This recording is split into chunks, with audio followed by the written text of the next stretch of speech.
so much for being here at this time. I just want to buy a little more time, just so that I have more of my attendees. It feels like I have my speaker family here, and not enough attendees here yet. So, you know that thing they say about, just, I don't like it, but can't deny that it exists. So let's just buy them a little more time. And I see that there's a lot of chatting and networking and getting to know each other already happening. I'm like, you know what, let's just take that to a bigger level.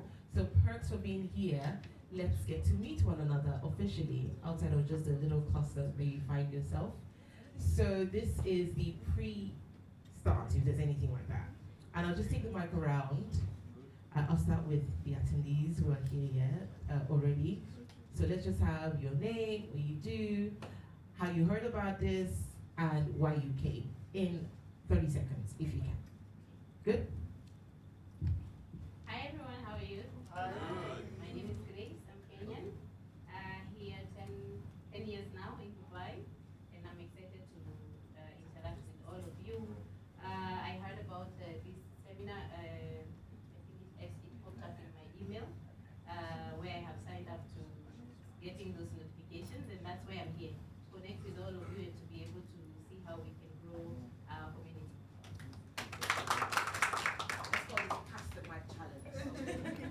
Hello everyone. My name is Abu. I've been here in Dubai for close to 3 years now. I work at InstaShop, procurement, and I was invited by my sister here. Nice to meet you guys. Good afternoon, everybody. My name is Aguma. I'm from Uganda. I've been here for quite a long time, 3 days. Yes, so I'm an external auditor by profession. Sorry, I'm not a content creator, but I'm interested. I'll learn. I was invited by my sister Grace. I'm happy to be here. Well done, Grace. Okay, hi everyone. My name is Paida, or Miss Paida. I am part of the Inner Circle by Lady Manoa, and I work as a teacher, and I love working with children. So my channel is called Let's Talk Africa with Miss Paida. I love talking about Africa. I love giving children confidence in being African. So I'm all like Africa. Hi everyone.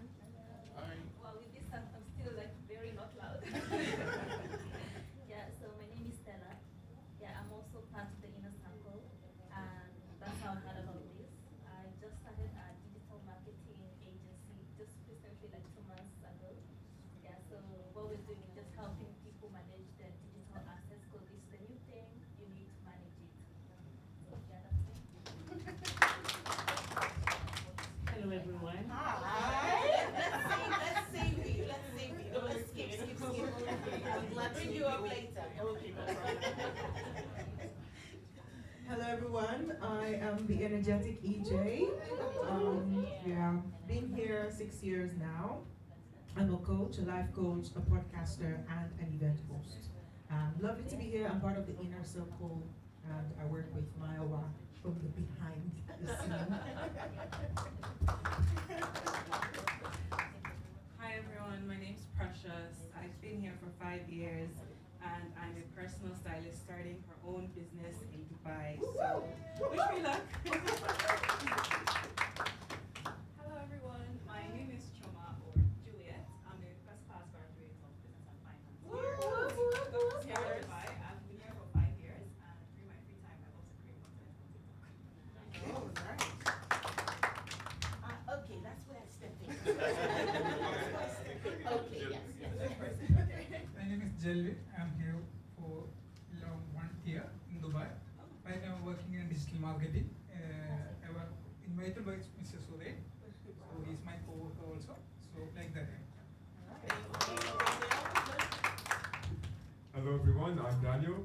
I was invited by my sister Grace.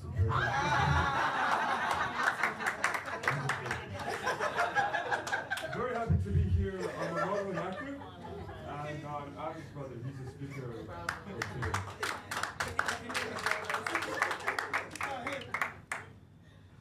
To Vimbai.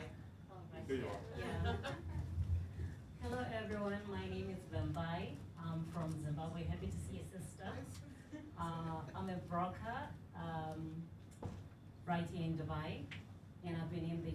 for the past 8 years. I'm also a co-founder with DRW Communications, which is a public relations firm. Thank you, excited. Who feels like Vimba should be on TV? Yeah, she has the look. She has everything. Let me not go too far in that. So we have somebody who just stepped in. Yes. Put you on the spot. The biggest Introduction, how you came to be here, when did you see it, what brought you, etc. In 30 seconds.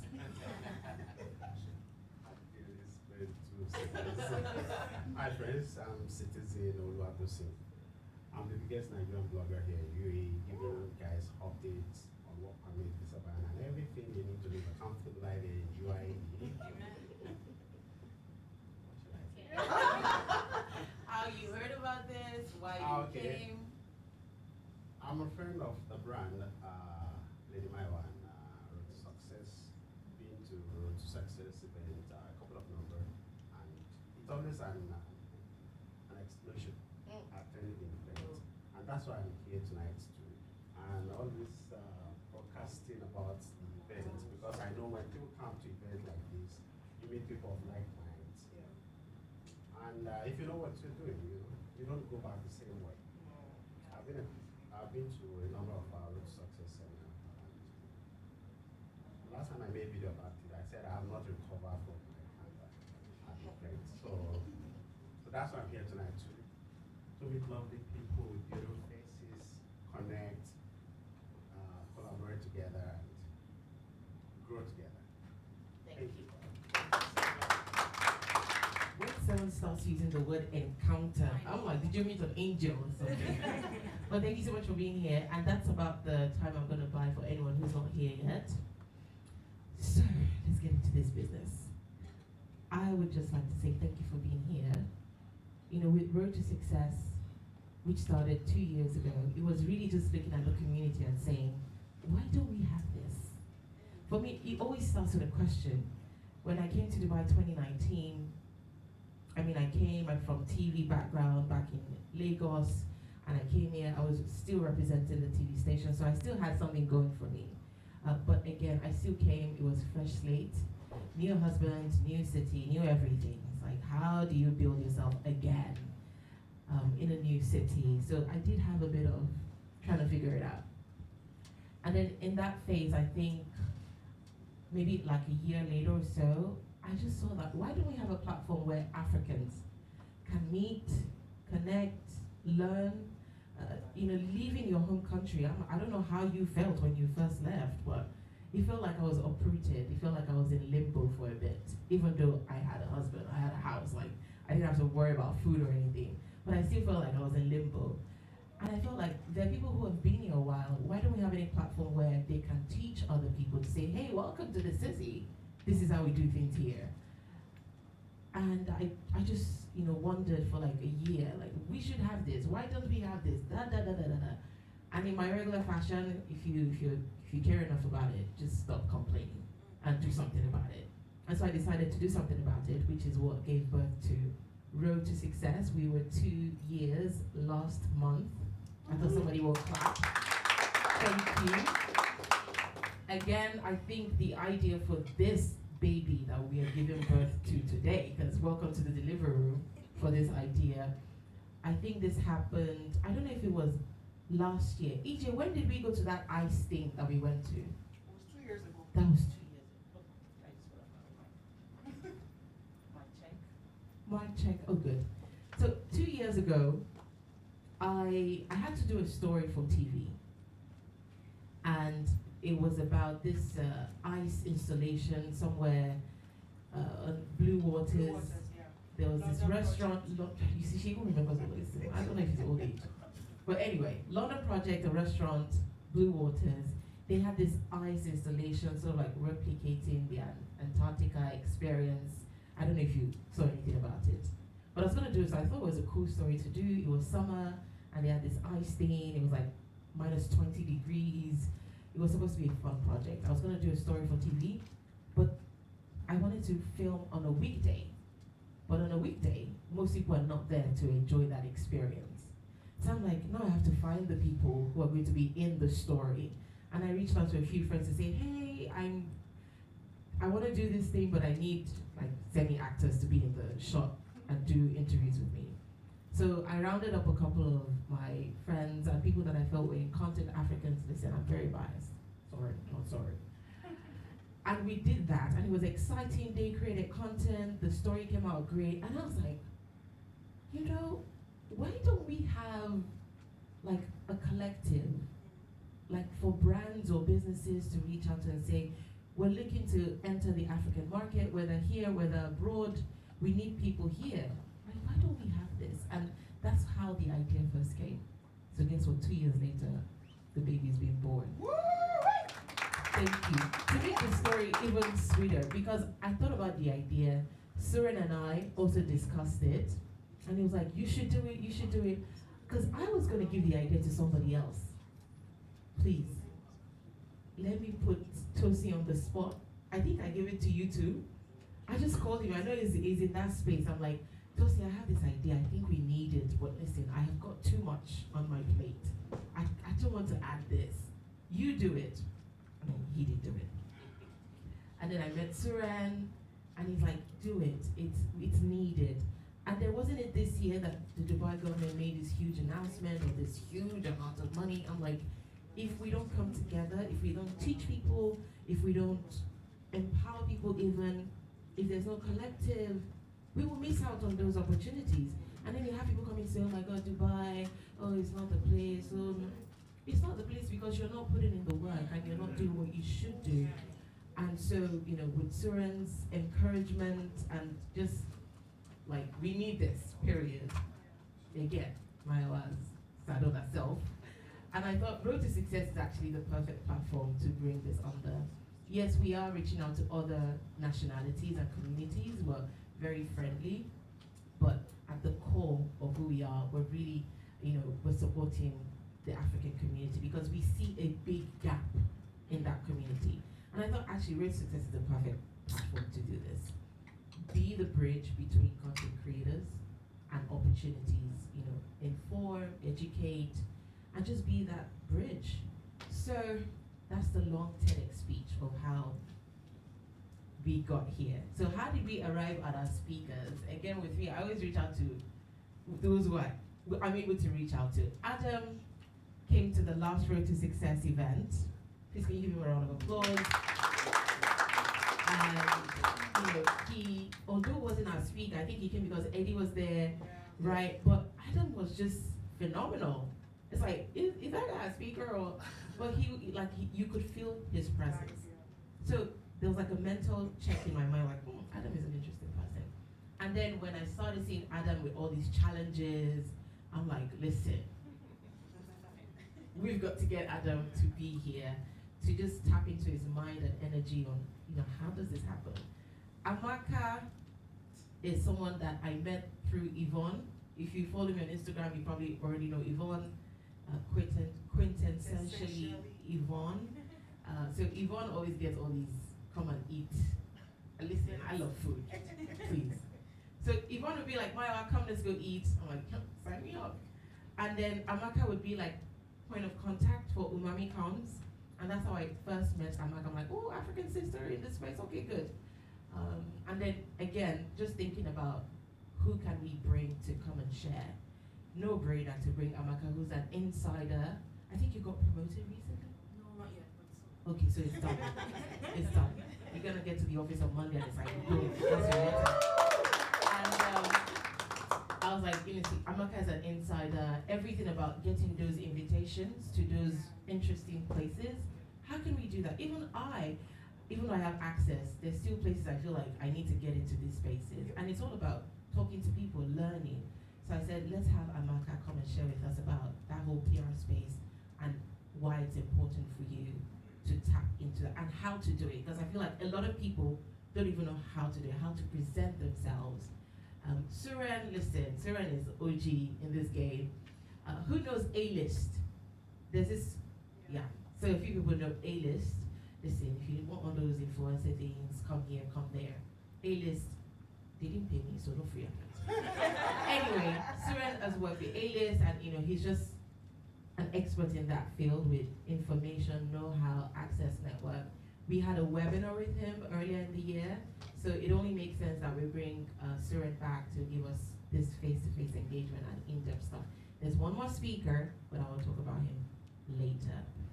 And at this point, welcome to the very first African Content Creators Workshop. Thank you so much. So now I have to get to my notes on what the next agenda is. Oh yeah, I know. Can be a joker sometimes. So we are in this beautiful space. Forget that you're in Dera. Just think that you're on the palm. Okay, you're on the palm. So this beautiful space, DSD Media, I won't be doing all the speaking, but I just want to take a moment to really acknowledge this beautiful space. By the way, owned by, it's a multicultural space, so think of different nationalities, but the heart of it, the founder is Nigerian. Again, something I'm like, what? We have a Nigerian who's put all of this together. He likes to hide, but we'll bring him out. Yes, because you don't put the light under the bushel. So again, for many reasons, I feel like this feels like the right place to bring this. Again, it's a new establishment. We want you to support this establishment. Matter of fact, we have some freebies we're going to give away to a couple of people. But whether you got the freebie or not, we really want you to see this as home. If you're a content creator, particularly if you're African, we want you to see this as home. Let's support our own and let's all grow together. As a person, I'm very collaborative than I am competitive, and it works for me. So rather than competition, let's collaborate, let's work together. That is my personal message to everyone today, to how can we collaborate? The people you meet in this room, how can you collaborate? What can you do together from a content perspective? By the way, every company in the world is now a content company. Okay, so let that sink in. Every company is in content. So if top companies that are not necessarily media companies are into content, what are we doing together in that space? Hopefully today will be a big eye-opener. But without any further ado, I'd like to first acknowledge the founder of DSD Media, Mr. Freeborn. Mr. Happiness Freeborn. I told you he likes to hide. Look at him in the back. Thank you so much for hosting us, for supporting what we're doing, and for making this home for all content creators, particularly African content creators. But to tell us more about DSD, please make welcome Madam Alice, who is the general manager of the entire shebang that we've got going on. Please celebrate her. Thank you, Lady May. Thank you, everyone. It's a pleasure having you all here. We will talk about DSD as a group, because DSD, we have it as DSD group. We have different sectors, you know. But before we get there, I just want to appreciate Lady May, because she has been the, you know, out there for us to make this happen. DSD Media is like 4 months old today, and she's been through it, you know, with us. And we are glad to work with her as an African, and we're here to say that all of you are welcome to use this place. You can do a lot of things here. We can collaborate with whatever content you have, you know, and then we will support you as long as you also are willing to work with us. Okay, so talking about DSD Group, we have DSD Tourism, which takes care of your travel, from ticket booking, reservations in the UAE, outside the UAE, regardless of your location, we can take care of your travel needs. Okay, we also have DSD Global Property, and that's also take care of your accommodation. You want to make some big transactions, you have properties to sell, you need genuine companies to help you market this. We can step in with all documentation and put it together, you know, so we don't want our own people to get frauded. Some, you know, we know what is happening in the country, but then we are open to assist anyone. If this is the kind of job you do, you can come in and then discuss with us, and then we can see how we can work together, you know, to help you achieve this. We also do company setup registrations, like for those who are trying to stand alone. You know, some people don't even have an idea of how to get started. But we are here to advise you on how to get started with as low as 5,000 dirham, you know, to even e-commerce license for most content creators, because I know that even in the media sector, you obviously can't use some professional cameras outside. You will have to pay a fine. So it's important that we get license for what we do, as there are licenses for 1 month, 6 months. You can get that with a token. It's not so much expensive, with 1,000 dirham, 2,000 dirham, and then just get yourself fulfilled. You know, so that will help you to be able to do whatever you are doing correctly. So in that area of company setup, we can come in to advise you better. Okay, and then talking about the media itself, I want to really appreciate everyone. We are happy to have you here because we just started, and then we always look forward to have people gather here. You know, so a round of applause for everyone who has come. I know we are here for Road to Success, but I will say you are here to DSD Media. You're welcome. We have what it takes for you to actually have a good shoot, a good content. If you need our backup, you know, like to review, we have someone in the house who can help you also, you know, to edit your jobs, to review whatever you have done. Even if you have shot outside, you can also bring it in here for a perfect touch. You know, so we have the red cameras, we have the black magic, and then we have those magic twins, you know. They are doing amazingly good for us here. I really appreciate their work. They are something else. So, and again, if you want to make your content using the twins, they are also available to do this for you, you know. So we don't take much money. Please don't run away. It is very, very, very, very affordable, you know. Just but be our guest. Thank you, Lady May.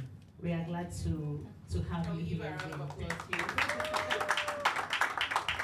Okay, so I'm happy to let you know that we're just like 10 minutes shy of our agenda, so everything is as planned. I'd like to introduce our very first speaker. I won't say too much. I want the content to do the speaking. So this is a lot to Suren to let him know that he's our first speaker. Guys, as I said, Suren is an OG in the game, and even I am looking forward to listening to him again. He's someone I have reached out to personally to say, give me the insider information, you know, even strategy as well, which is not a gift everyone has. So without any further ado, can you please welcome Suren Rajamohan? Beautiful. Thank you. How are you guys doing? Good. I thought I'd get one of those answer briefs. So it's alright, cool. So, a warm welcome. A round of applause for all of you who came, metro, taxi, weather,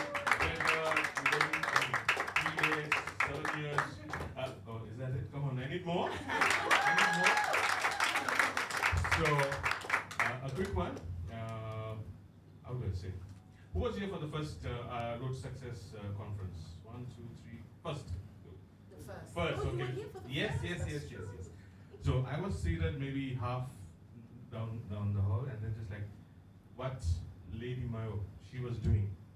I'm like, man, I wanted to do that. I'm like, this should have been happening. No, I'm okay. Before that, let me ask. Can you guess? I'm sure, and Mayo, whoever answers the right will get something. Can you guess where I'm from? This is where you talk. Uganda. Okay. Some more? Yeah, go ahead. South Africa. Okay. Kenya. India. Okay. Cool. I'm gonna break the ice. I'm from a tiny nation called Sri Lanka. You got it? Nice. Have you heard of Sri Lanka? You heard of Sri Lanka? Cool, right. I'm from Sri Lanka. But I like the picture about you. I'm about right. So, but many people think I'm African. So you know what? That I use it as an icebreaker. Trust me, and I love Africa. Trust me. I've been to Mozambique. I've been to Ghana for church work and stuff. I just want to say I love you guys. You guys are amazing. You guys are amazing. You guys are amazing. So that being said, let me put on a few about who I am, and then why I'm saying this. I'm saying with all humility. What I'm saying about me would add a little bit more, effect to what I'm saying, right? So I'm from Sri Lanka. I've been here for a very long time. I bet you, anybody here more than 27 years? Okay, so I'm the OG here. Okay. So I've been here for more than 27 years. I've been with doing the social media marketing, the digital marketing, influencer marketing thing from the time it started, probably around 14, 15 years back. Yes, definitely. And then influencers were not that heard of, very difficult to find and all of that. So that's one of the things I just want to say. I've been doing this for a very long time. I managed about 50 odd businesses, F&B, managing as a freelancer. So I'll just come back to that as well. Social media marketing, influencer marketing. I have a team of 25 influencers whom I've trained for the last 3-4 years. So personally, I've trained them, like how to approach, how the delivery, the content, how to connect, basically tell a story. That's what it's all about, telling a story. So I have a group of 25 influencers with me. And 2 years back, damn, that's me, okay. I saw myself, yeah. So 2 years back, I was, Business Hospitality is one of the respected awards in UAE, I'm sure you know. So I was awarded the Food Blogger of the Year and Influencer of the Year. And I just want to say thank you, I'm really honored, thank you. Why this is very special to me. In this room, I'll tell you without a doubt, from an idea to execution, you can do it all here, just with the people who are here. Trust me. Trust me. So when I started to doing whatever, there was no help, there was no guide, it was trial and error and all of that. But I'm so encouraged that you are here, weathering whatever you can stay at home and have a drink or watch football or whatever. But you are here taking this time. You want to learn, you want to connect. So hats off to you guys. So when I see people, potential, who are passionate to do, that really gives me that, that yes, it is worth it. Yeah. So good luck to all of you all. So I want to encourage you, starting with for the influencers or content creator or business, it starts with a passion. Hold on to that. Hold on, because however much Dubai looks glamorous, it has its own challenges, right? So just see that your passion, your energy doesn't get sucked out. Doesn't get, okay, I had it, let me go back. Or I don't want to let me do a day job, or let me change my job. So just hold on to your passion.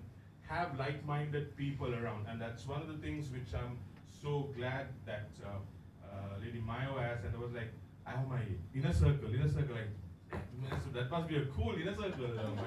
So have your inner circle, have your people around you, because they are the people who will help you, push you, take you through when you feel like giving up. Because it's not easy, because you'll be facing a lot of issues. You'll be facing people, you'll be facing cash flow issues, you'll be facing so many legal issues. So if you don't have the support, if you don't, meaning you're gonna get stuck. I'm like, no, nobody helped me. You might say, well, somebody encouraged me, but nobody was there to take you to the journey. But let me assure you personally, as long as Mayowa is in town, you can always reach out to her. She's got the resources, she's got the know-hows and all of that. Quickly, before I change, we'll go to the next subject. The media people, DSD, amazing facility. I just want to give them, and this I've told about 3 business people, and they're thinking about it, to take an old warehouse somewhere in Al-Quds, convert it into something. Content creators are looking for places to create content, right? Your house is limited, outdoor, if it's summer, you can't create content. Right now, there are very scarce space like that. But if you take a warehouse, convert it into different rooms, different areas, so they can come and create content. So products are sent to their homes, but they can't comfortably create content. But if there's a place which you rent out, which, you know, there are cool things. You can change the backdrop, 3D, you know, you can do so many things. That is something which, an advice I gave some business people, and they're seriously considering it. That's very important. Next is chefs. There are a lot of chefs. I'm a foodie, I'm a food blogger, so I love F&B. Chefs, they want to be known. Chefs, I'm just encouraging you. Look at African chefs. They need a platform. So if you're a content creator, use them, collaborate with them, give them that platform and see how far you grow.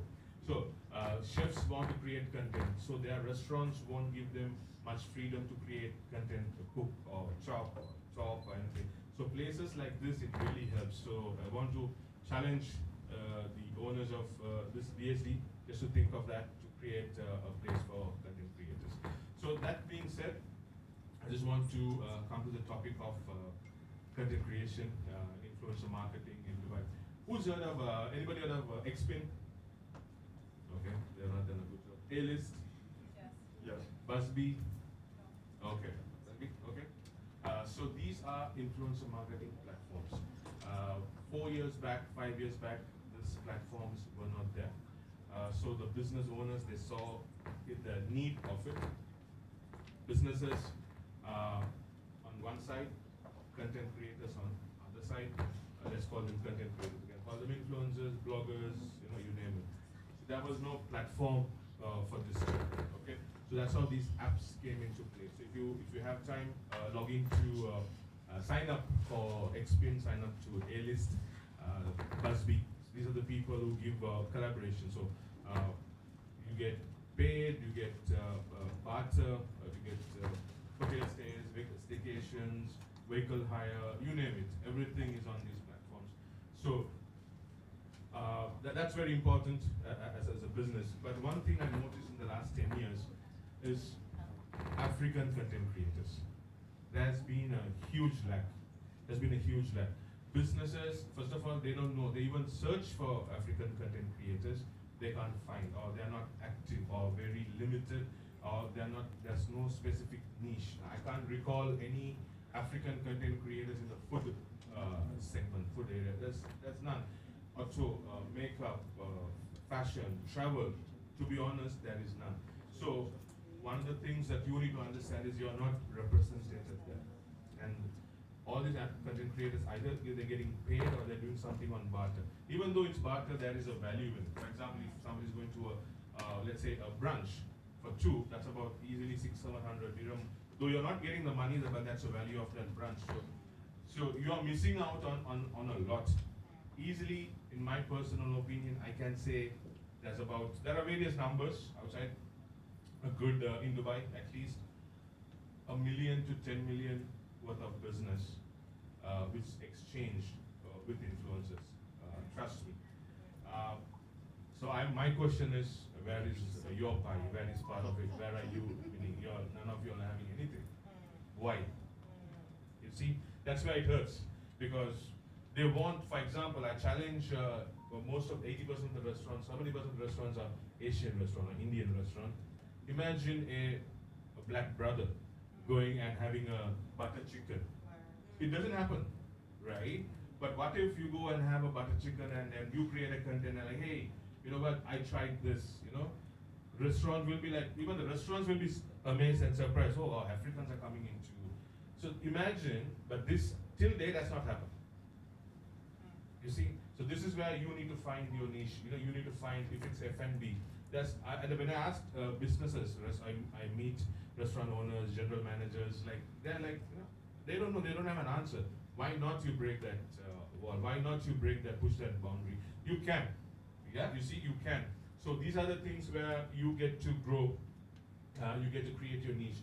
And I want to encourage people, find your niche, because don't do all at the same time, because you'll be lost in the crowd and then your followers will not get you. For example, if you're doing food, stick to food. Or if you're doing tech, stick to tech. Yes, you can be a lifestyle, which is a bit of fashion, bit of food, bit of travel. So then you are known as a lifestyle influencer. Don't confuse. If you're a mom blogger, stick to that, because there is a particular niche a particular demand for such creators. You see, so that's another word I just want to share with all of you all. Again, going back to content creators, I just want to ask: has any business? I mean, I see some content creators here. Has any business reached out to you for a collaboration? Now is the time to answer. You man, good. You're on the other side of. It's a given. Okay, come on. Okay, put your hands together to Adam. Bro, you're rich, bro. Come on. No, I'm happy. Of course, definitely. So the startups or the new, I've just like to ask my brothers and sisters, have businesses reached out to you for collaboration? See, one hand, two hand, definitely, bro. So may I know what are the businesses which reached out to you? Like startup businesses. Nice. Yeah. Okay. This particular one is into printing. Okay. Like would I call it PR or marketing? Okay. Printing and things like that. Okay. So we're supposed to just do like an interview. Right. At the facility to help people know this place exists. They have machines for monograms and things like that. Nice. Yeah. Cool. You, Julian? For me, it was food and for hair.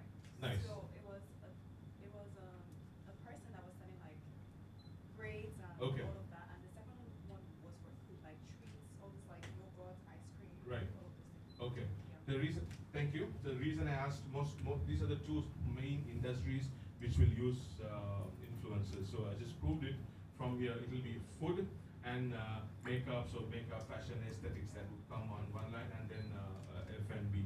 So this is what the demand would be for influencers. So there will be challenges. There will be definitely challenges. I would always ask the startups or the influencers, be humble, because with what you're doing, with all your creative, with all your content, fame will definitely find you. Definitely will find you. As long as your content is good, as long as you're telling a story, as long as you're connecting with the people, definitely you will start. You will be connected. I just want to encourage: try to be in more than one platform. Try to be in more than one platform. I'll tell you a good actual experience. I don't know who knows Zomato. Okay, Zomato. Do you know Zomato is not operational anymore? They sold the business and they went. Do you know Zomato and Halabat are enemies or? Yeah. Let's say so. Rivals. But do you know they're owned by the same company? Oh wow. They're owned by the same company. Okay, it's all a drama. Okay. Anyway. So Zomato, 10 years back, they only wanted influencers who were on Zomato. Okay, you agree? So Zomato has a list of your influencers. You are ranked from 1 to 5,000, and then that's on the reviewer side, and on the blogger side 1 to 50. So the more you go to restaurants, more you write either a review or you put a blog post. According to that, you will get a ranking. Unfortunately, it was misused by influencers. Why? I'll tell you. Don't do this. If there is a ranking system, for example, just to be on top, they would say, I went to McDonald's City Center, I had a burger. That's one, right? Because you have to review more to be on the ranking. Next, they would say, I went to McDonald's in Dera. It's the same thing, right? So they just want to write the number, so they just scrapped it. So at that point of time, they did not want any other platform. They only wanted Zomato, right? Then later on, people, when Zomato exiting and all of that, now people, they want Google. You see, if you're writing on Google again, now Google gives you different levels, it gives you points, people can see how, if you have only one review or more. So that's another platform you want to be. TikTok, excellent platform, but TikTok is not in India. It's banned in India, right? So if you are depending on your content strategy on TikTok, right? Then you need to think about it. One more case. Why? US is trying to ban TikTok. In the US, they want to take a control. Okay, still it's back and forth and all of that. If in case US, let's say if they win, any company, any country which is so aligned towards US beliefs and all of that, they would follow suit and they would ban TikTok. So if in case if that happens in a region where you are, your platform is gone. So if they take that away from you, what you have, that's your source of your content, your fame, your money, me, all those things are not there. So I was suggesting Juliet, like have couple of at least 2 or 3 platforms you are available in.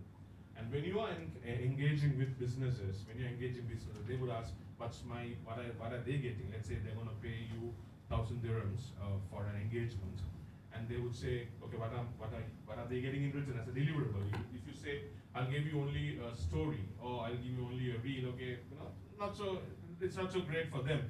When the next influencer will come and say, okay, fine, I'll give you a reel, I'll give you a post, I'll give you 5 stories, I'll give you a TikTok. Now you tell me, who would they choose to engage with? It's the other guy who's giving much deliverable for that money they are paying. So that's why being two platforms different, your content strategy might have to change, your content might have to change according to your platform, but it's worth the effort that you're gonna put in. That being said, now I just come to the critical part before I go into the law part of it, which is a little boring. Do you know top influencers in Dubai? Okay, just let's throw some numbers. Chris Fate. Chris Fate, okay. Controversial. Okay. Any guesses how much is Chris? Okay. No names, but it's being on recorded. Okay. So give me a number. Let's ask. What's a number? How much are they charging? Would you know? Let's say somebody in the league of like Chris Fate. Per post? Let's say the total. It's not only posts. It's stories, post. Let's say 2-3 stories. It's like campaign. Let's say a campaign. Someone like 50,000. 50,000. 200. It can be up to 200K, I think. Okay. 50. Okay. Cool. 100. Okay. 80. Okay. So these are all numbers in those areas. So let's say the Virgin guy. Oh, sorry. I don't want to say names. It's all being recorded. So they are agencies manage them. So they agencies have a fee on top of it. Okay.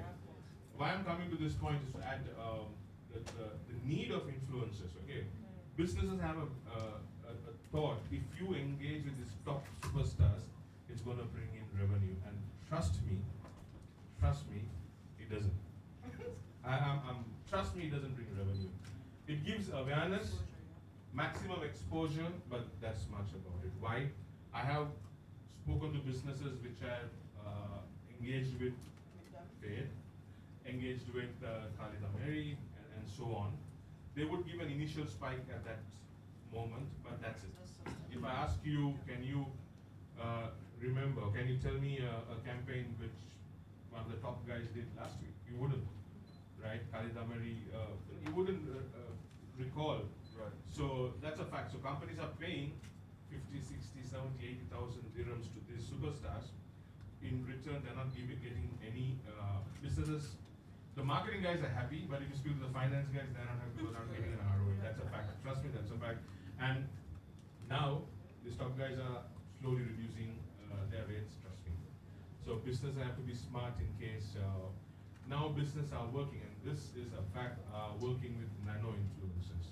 Nano is us, okay? Not David. David is in a different league. So in nano influencers, why?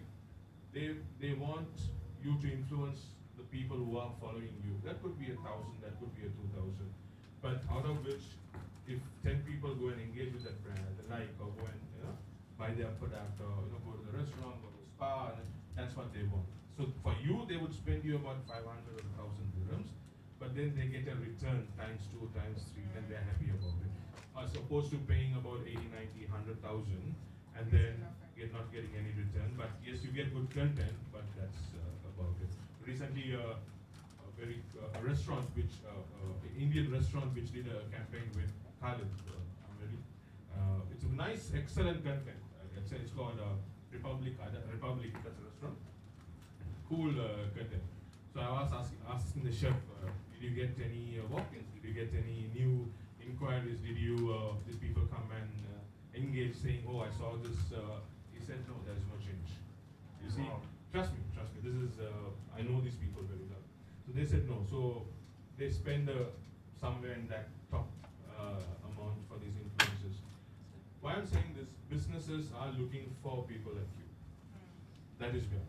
But if they don't know you, how will they engage with you? Trust me, businesses are not, they don't have the budgets to spend big, they have budgets to spend on smaller, because they might work with 50 influencers like you over a period of 3 months, which get the same exposure, right? But where are my African brothers and sisters saying, hey, I'm a content creator? So actually the challenge is back to you. It's back to you. You can't say, hey, I'm not having a piece of this pie. I'm asking, are you even stepping up to say, hey, I'm here. I'm a content creator. I'm a food blogger. I'm this, I'm that. So it just goes back to content creation. It goes back to content creation. What you do, stuff to go viral, which I'm sure my panelists will speak later on. I always want to say, find your niche. Don't be just follow the crowd. Find your niche, and then definitely things will happen. And having, before I go into a bit of Q&A, but the rest what I'm going to share, I just spoke to about 10 to 15 influencers from Dubai and Abu Dhabi, and they are from 10,000 followers to up to about 500,000. I was about to speak about the current situation about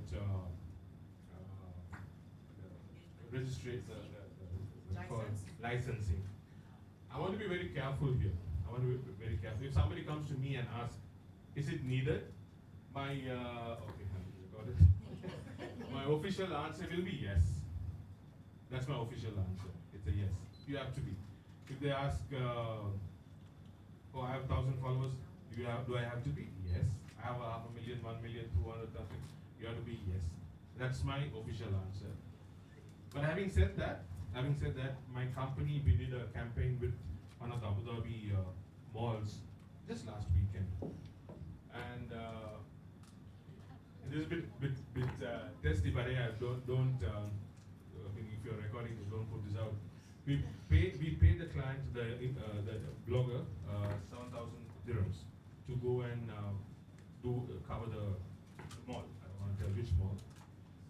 This was. And this particular business don't have a license as well. They have a license to operate, definitely, but they don't have the license to engage with influencers. So, and the influencer did not have a license as well. Okay, so the business needs a license. No, they need a license to engage with influencers. That's 5,000 dirhams, yes. But the business already have a trading license.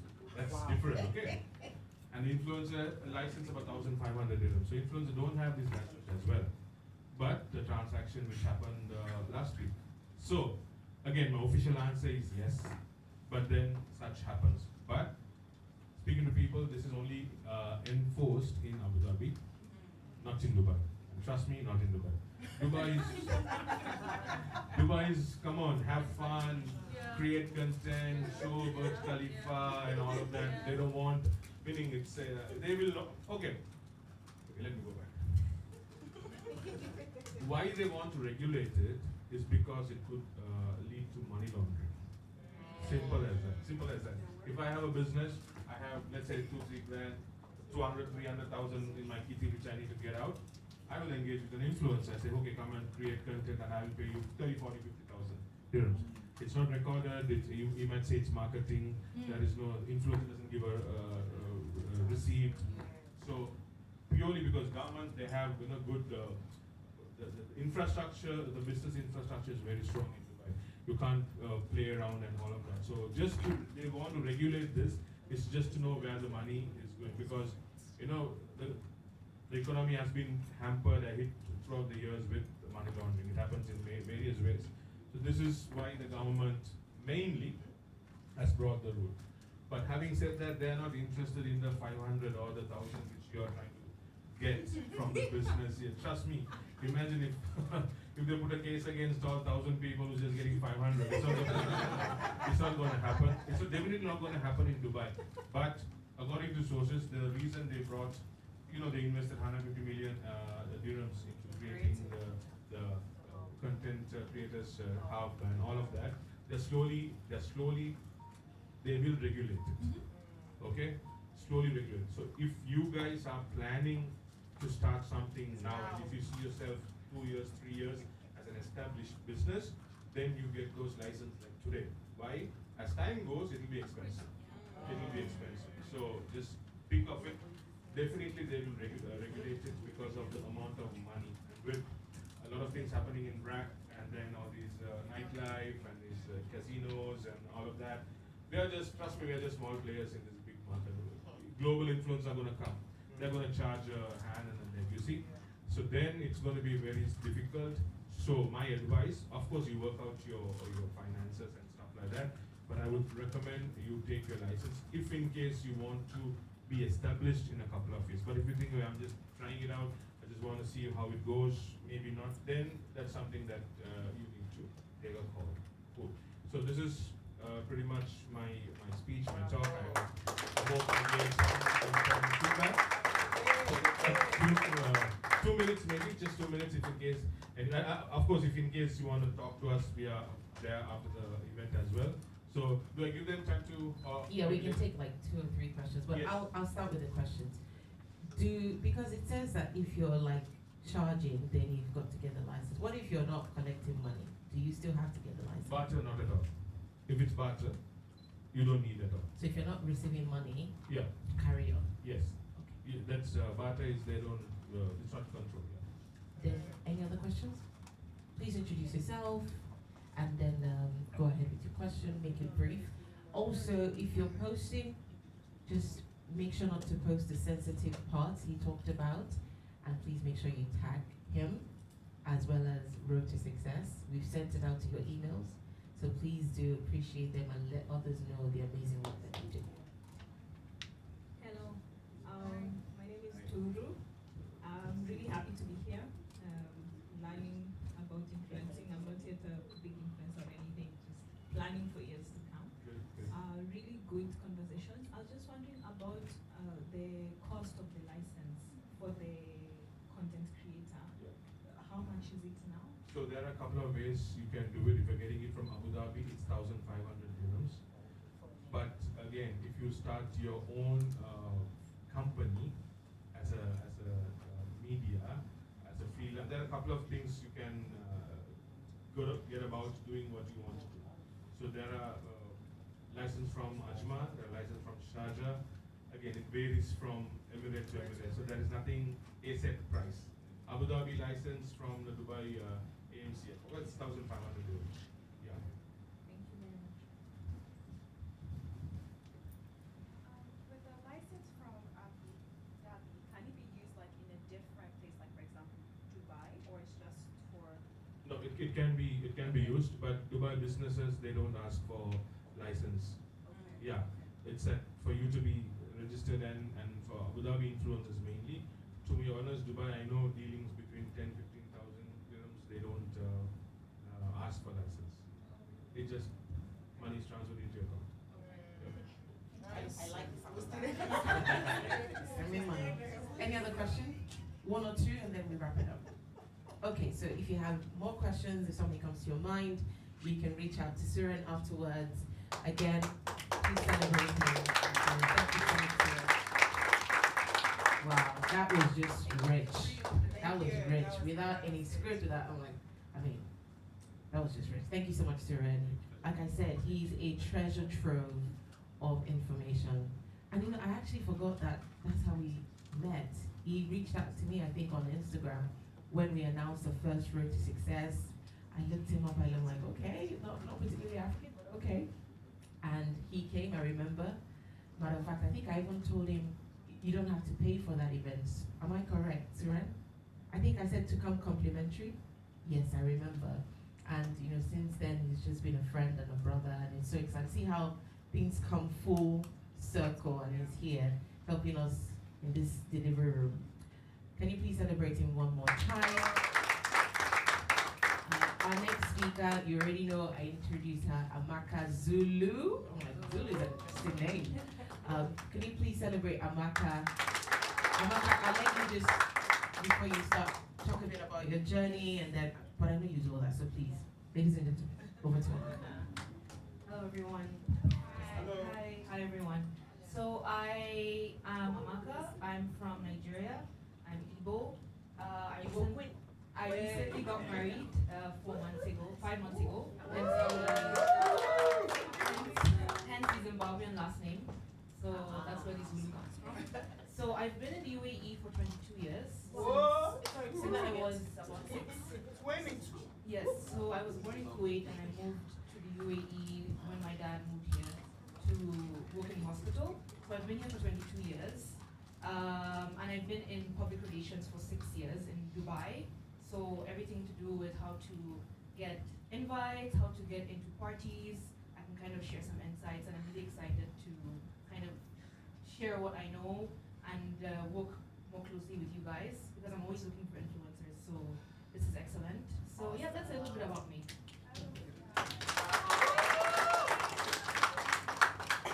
I do have a presentation. So of course, in PR, we always have visuals.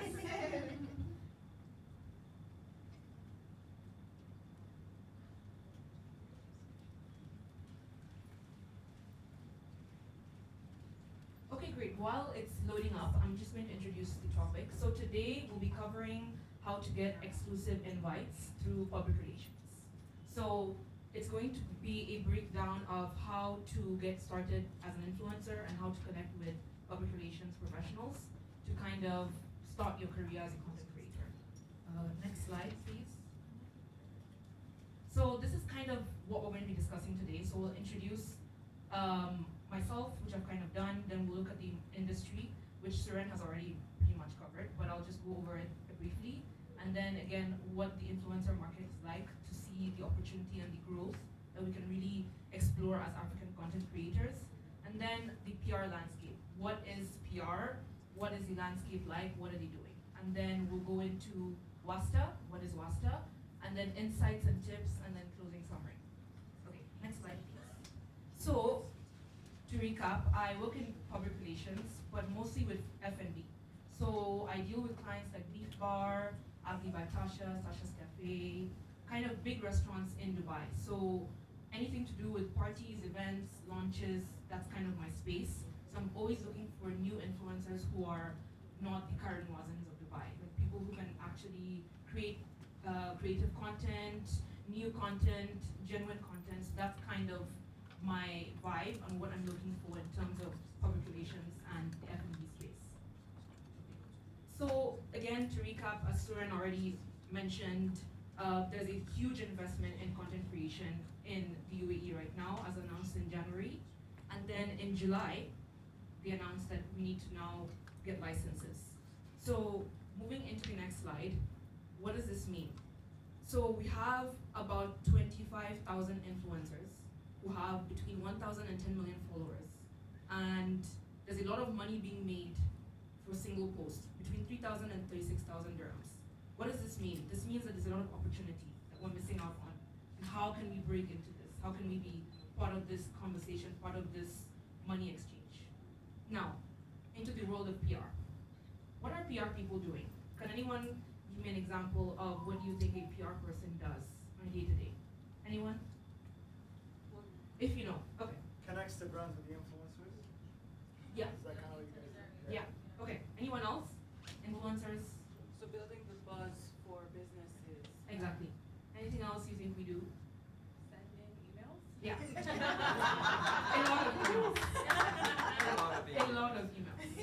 Anything else? Giftings. Yeah, giftings. Anything else? CSR. Sometimes it depends on what kind of brand you work for. If it's corporate, yes, but if not, then not really. Events. Yeah, a lot of events. A lot of events. Okay, so that's kind of a brief recap. So next slide, you'll see that it's a lot of things. It's emails, it's strategies, it's client calls, it's last minute requests, it's media meetings, it's pitching, it's writing content, writing nominations, doing reports. So what does this mean? This means that PR people are very busy doing things that don't give them enough time to find new influencers. So when we make an influencer list,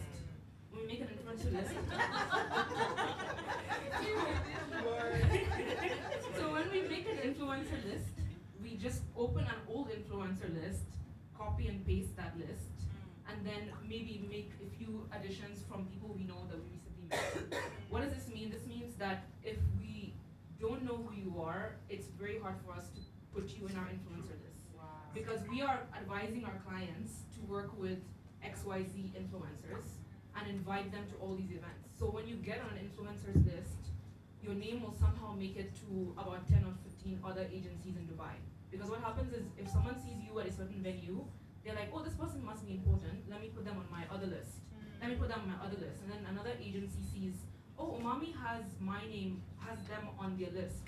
So they must be important. Let me put them on my list. So within 1 to 2 years, you will be getting so many invites, like 30 to 50 invites in high season. Between October and December, there's anywhere between 10 to 50 PR events every day because it's the season, it's the good weather. So in order for you to be on the radar, you need to be visible and noticeable.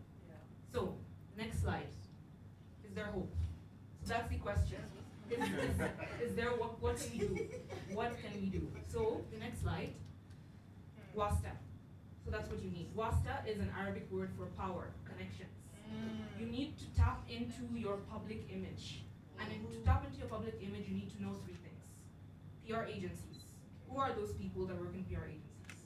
Next, people who work in-house. People who do marketing for a restaurant. People who do marketing for Giving Movement. People who do PR for Van Cleef. Then government or international brand reps. So they don't work in the UAE, but let's say they rep Cartier in France or in the UK or in the MENA region. So they across Africa and Middle East. These people will have connections to those in Dubai, even if they're not necessarily based in Dubai, or maybe they might not be based in Saudi. But you need to know who they are. So having your wasta, having your connections, your network, will then lead to you growing your network. How do you grow your network? So, 1, explore different, sorry, can you go back? Yeah. Explore different brands. So, Suren mentioned, stick to your niche. So let's say you like F&B. Great, you like F&B. So who are the top 5 PR agencies? You need to know who those are.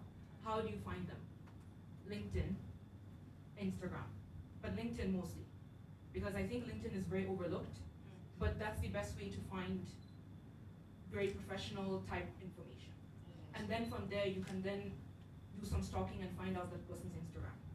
Or find their work Instagram and then find people who work at that PR agency. So you see how we're going? It is layers to it, but there's a way to break into it slowly by slowly. Then social media and campaigns. You like a specific brand, let's say Huda Beauty. Who's making content for Huda Beauty? Do you know who's making content for Huda Beauty? Have you searched recent posts tagging Huda Beauty? What about the different products that Huda Beauty has released? Find out what those products are. If you can, invest in them. Make your own content with that product. Tag that product. It's a recent product. So if you make content with that product, chances of being visible are high. So to get something, you need to spend some money. So it's important. And I think in our community, it's a thing that people don't like, but you need to spend money if you want to make money. And you need to put yourself out there. Because if someone doesn't know who you are, and you're making 0 effort to reach out to them, no one will know who you are, period. And then fellow content creators. So let's say, for example, I'll give an example. 3 years ago, I worked on a campaign for Nespresso with Jennifer Colomoni. Does anyone know who Jennifer Colomoni is? She's a content creator who's Congolese who grew up in Belgium. So she's very well known in the fashion space, and she's very good and very well connected, and she's always at all the events. So knowing one person will enable you to know a lot more other people by searching who Jennifer is following. See who Jennifer is following on Instagram, and see who's following Jennifer on Instagram, and you've already built a list of like 50 people who are in the same kind of space. So you need to be very strategic with how you use your stalking skills, primarily. Because PR is a lot about stalking. It's about knowing the most random information about people, because that will open other doors. It's not about getting a paid collab when you want to become a content creator. It's about getting to know 3 people from a PR agency, because those 3 people means 3 people on average work on 8 brands. So that's 24 brands that you are now on the radar of at one company. So if you multiply those people that know other people in other PR companies, you're on 100 people's radar just like that. So it's all about networking and using your influence and power to grow your wasta. It's all about that wasta. You need wasta.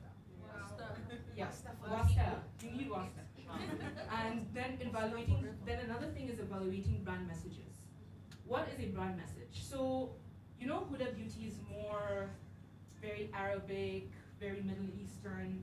Is that your brand value? Is that your vibe? No. Then why are you chasing after Huda Beauty? Maybe look for or ordinary, Citizen, Inculus, a more down-to-earth brand that's more aligned with your brand values. Why would Huda Beauty care about you if you're not established? It's not to knock you, but start small. Because I think the vision is always big, but start small so that you can then build your network to a point where people are chasing after you, kind of like Karen Wazan. Karen Wazan was nobody 10 years ago. She was nobody. But her making content, kind of continuing what she was doing, is what enabled Karen Wazan to now charge 60,000 dirhams for a post, and people will pay her for a post. Now, is it effective? As Suren said, jury's out on that one, but it's all about starting small and starting now, because in 5 years, it's not going to be the same story. It's really not. And then just to wrap up, targeting brands. So if you are interested in fashion, in tech, explore different brands, explore different ways to reach out to people in different brands, whether it's DMs, LinkedIn invites, going to events that you hear of through the grapevine. If it's a free event, why not just show up? Because the chances are nobody will notice. I mean, it sounds weird, but it's true. You know, if you know someone who's going to an event, ask if you can be their +1. A great way to do it happens a lot in PR. Like, oh, I RSV, some random person RSVPs as a +1, and then the +1 ends up being some small content creator that I never heard of. That happens quite a bit. So why not be that kind of person? If you already know someone who's connected somehow or gets invites, why not just capitalize on that? So it's important for you to represent yourself well. And again, it's all about that wasta. Don't forget the wasta. Dubai is all about wasta. Yeah. Next slide. Now, other tools include magazines and digital features. What does this mean? Websites like Cosmo, for example, are one of the few that actually do features during Black History Month. And this year, they did quite a number of articles on Black-owned businesses, African events around town. Knowing these kind of things helps. Why? Because it's a list of, say, 8 content creators you need to know in UAE. Why not try to reach out to those content creators and say, hey, I'm a fellow African, I'm trying to start this thing out. Are you free for a coffee? Or let's link up, let's see what we can do. They might say no, but what if they say yes? You never know. Have you tried? You never know. Try. And then another thing is finding out businesses that are Black owned. That's another way that you can enter and have your foot into the door. Because maybe a Huda Beauty or a Marc Jacobs or a Givenchy Beauty will not notice who you are. But a small business starting out might very well want people like you, because like Suren mentioned, they don't have budget. Like, honestly, PR is basically doing advertising for free. That's what PR is on a basic level. It's advertising and marketing a business based off brand reputation, based off connections. So why not try to use the same strategies when you are a content creator? Connect with people, and the information is out there. You just need to put your time and your research and find it.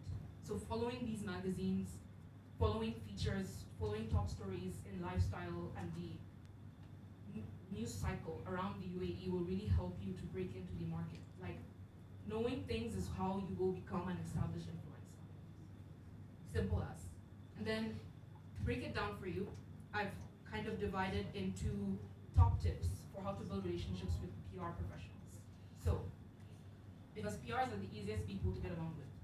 Because we need you, because we need more influencers. It's hard to find good influencers. So we always want more influencers. So here's how to connect with us. Build an authentic relationship with us.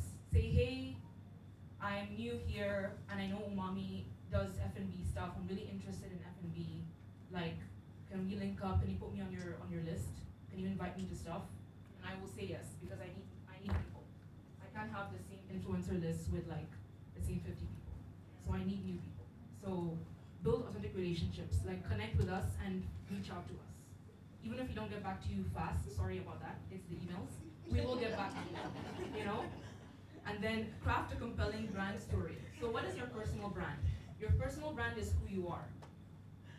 For example, Lady Mayoa, her brand is helping people and helping communities. That's her brand. And everything she does kind of falls under that brand or that key message. So what's your key message? Is it food? Is it tech? Is it beauty? Is it even politics?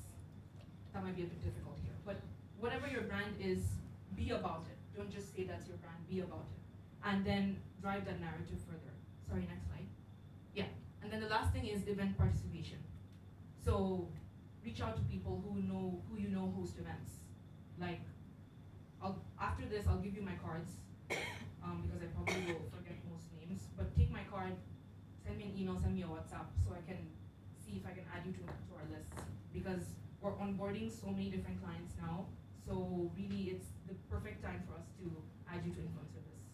If you want to get people, by the way, especially if it's PRs, get them in summer because some of them don't go on vacation because we can't all be on vacation at the same time. So this is the time to ask for meetings, email us.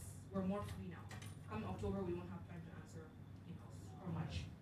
So this is kind of the top three tips. So be real, build your brand, and then attend events. Those are the top 3 tips. And then we have campaigns. We have paid versus barter. Now this is the big debate. No one wants to do things for free. But however, if you're just starting out, you're going to need to spend a little bit more money and spend a little bit more time. It's not the nicest, but this is how you break in and you build connections. So you build connections so people are in 2 years coming to you saying, oh, I have a campaign and I'll pay you money to do this campaign. That's the purpose. So the good thing also about doing things for free is that no one can tell you what to do. Because when you're doing a paid campaign, as a PR, and I'm not even the person doing the content, it's exhausting. Oh, hi, the client doesn't like this, please change this and edit it. Okay, here it is edited. Here you go, client. Oh, I don't like the lighting, ask her to reshoot. Sorry, the client wants you to reshoot. Oh, okay, they'll reshoot and send it back tomorrow. Okay, here it is. Oh, she didn't do the voiceover.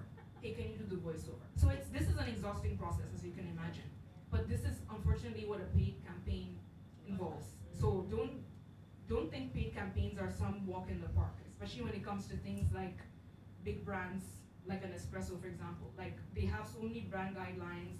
There's words that you can't use. There's certain things that you have to say. There's certain lighting you have to adhere to. There's certain fonts you have to use in your video if you're doing what's it called?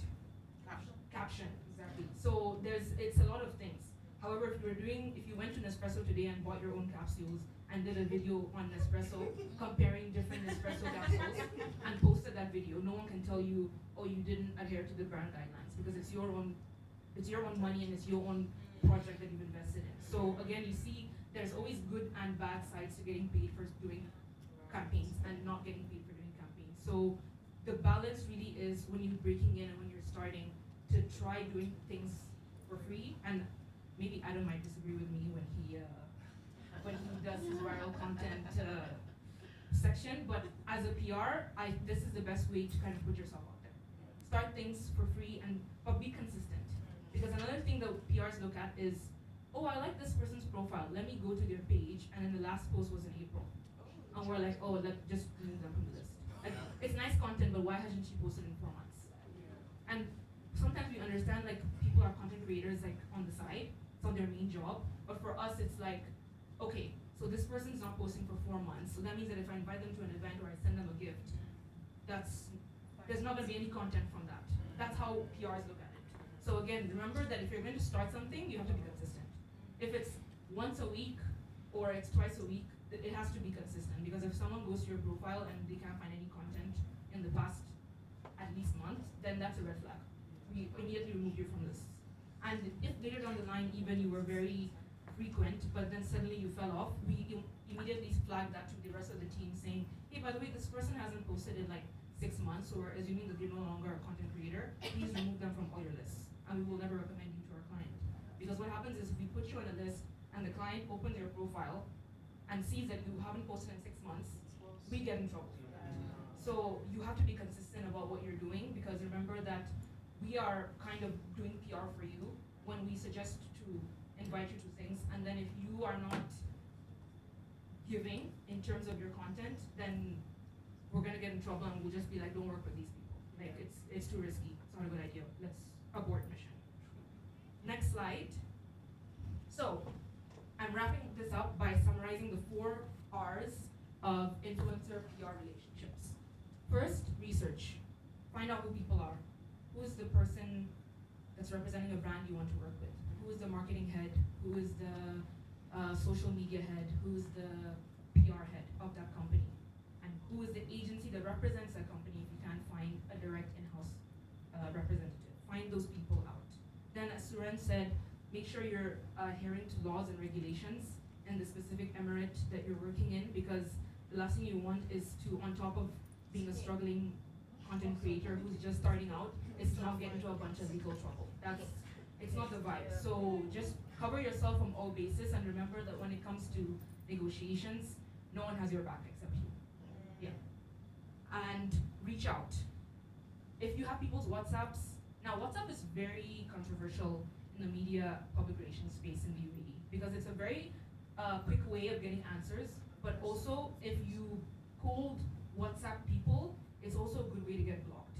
So I think you really have to know who your audience is. If you cold WhatsApp me, I will get annoyed, but I will answer you eventually. But it's not my preferred way of reaching out to me if I don't know you. It's better to do it by email. It's old school, but people get easily triggered in Dubai. You will realize very quickly. And then another thing is react.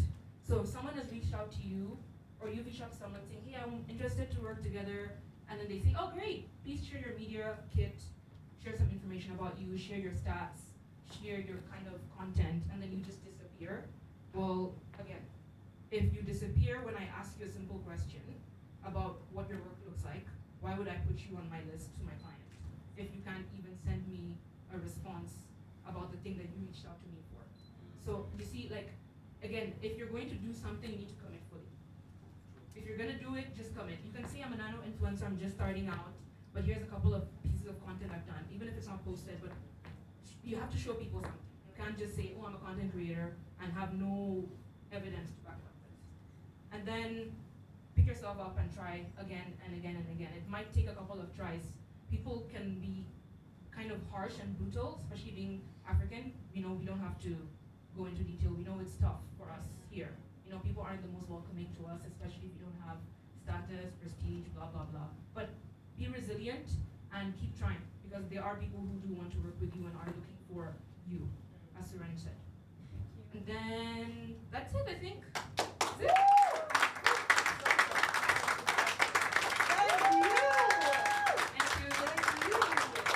Sorry, I know I did a lot of talking, so I'm sorry. Any questions? Anyone have any questions, please? Yeah, I need to. Oh, yes, yes. So from your perspective, when you're selecting an influencer and sharing them with the clients, what are the 3 biggest factors or qualities that you look for in that influencer? Thanks for yeah. Thank you for the question. So the top 3 things are, 1, attitude of the influencer, like when they're talking to you, because a lot of influencers, you'd be surprised, can be quite rude to us, because they think that we're booking agents, because PR spend a lot of time like booking reviews, booking people into things, that people can treat us like booking agents sometimes, and be like, hey, I want to come, book me at 11. Hello, you didn't respond to me. So again, people who are courteous, 1. 2, people who are consistent in their content. So some people have great content, and then after a few posts, you will see like they have this weird video of them like out partying, and they're like half naked, and then you're like, oh, I can't put this person on my list because their content is like, oh, sober content, drunk content, sober content, drunk content. So you know, you kind of have to be consistent in your brand image. Again, your personal brand. So courteous, good personal brand. And the 3rd thing would be brand fit for your client. For example, I have a client in Jumeirah Al Naseem called Beef Bar. It's from Monaco. I don't know if you know Beef Bar. Anyway, that's a kind of prestigious brand. So if I have a beef bar, and again, you are someone who posts makeup videos, you might have very nice makeup videos, but that doesn't really work for us. So the brand needs to fit.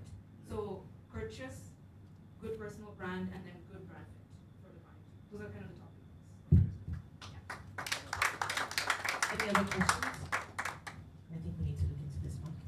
Any other questions? Okay, got it. Thank you. Hi, Amaka. Hi. Good afternoon. My name is Rita. And my question is, I know Suren mentioned earlier that right now you guys are looking for content creators with less publicity or less followers. But do you as a PR go to Instagram or social media and look at our followers or our engagement? Or do you have a specific number of followers that someone needs to have to be an influencer?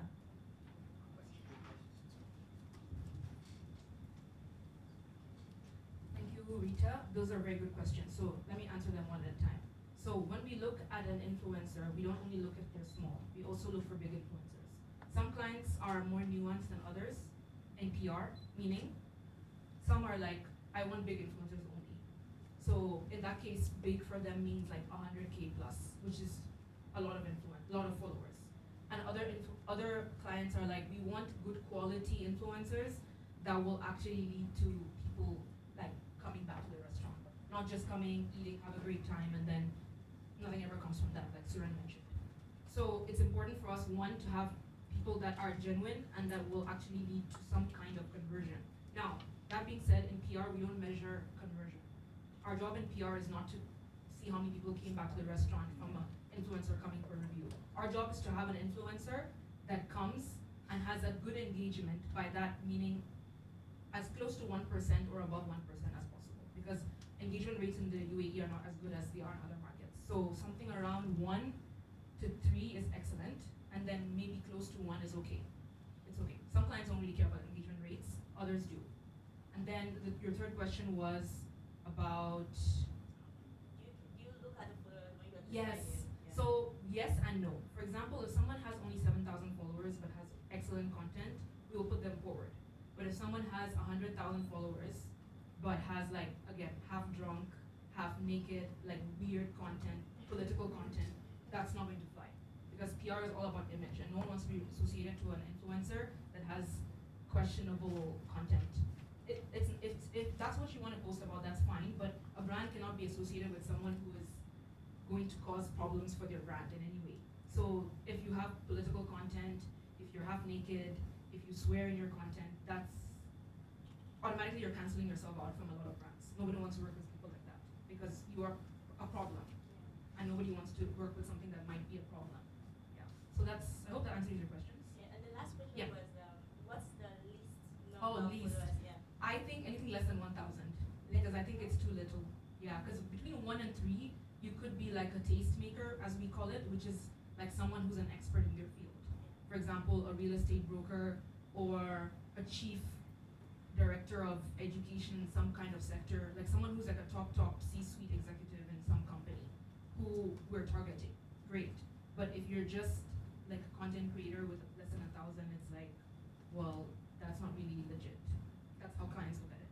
Hope that answers your question. Yes, thank you. I want to chip in a question about your media kit. What should be In your media kit. in it? That's a good How should it look? That's a good question. So for a media kit, we should find out who you are, meaning your name, what your like interests are. If it's food, if it's cars, whatever. We need to know what your interests are, your niche is. It should have kind of your current engagement and your current like kind of posts. Especially if you're starting out, it's important for us to know as much as we can, because if you're new, we need to do more convincing. So think of it that way. So as much information as you can put in your media kit, and then if you want to if you want to put rates of how much you're charging, do put the rates, but do be aware that if you're new, it's going to be harder to convince someone to pay. Sorry, it's harsh, but I'm going to be honest. If you have less than 10,000 followers, people are less likely to want to pay you. That's how it works in Dubai. How much should we be charging? Or should that be like a framework? I think it's a framework. For example, that full campaign that we've done, I think was somewhere around the 15, 20K mark. But then you can have someone like a Karen Watson who will say like, you have to pay me 50,000 dirhams to like do 2 stories. So it's quite, don't quote me on this, but it's quite ridiculous. So it really does depend on, again, who our client is. Some clients are more understanding, they really care about content, and other clients answer like, they don't have 250,000 followers, why would I invite them? Why would I give them food experience that's 800 grams? I think it just depends on the kind of client. Any other questions? I think we can take one or two. None? Okay.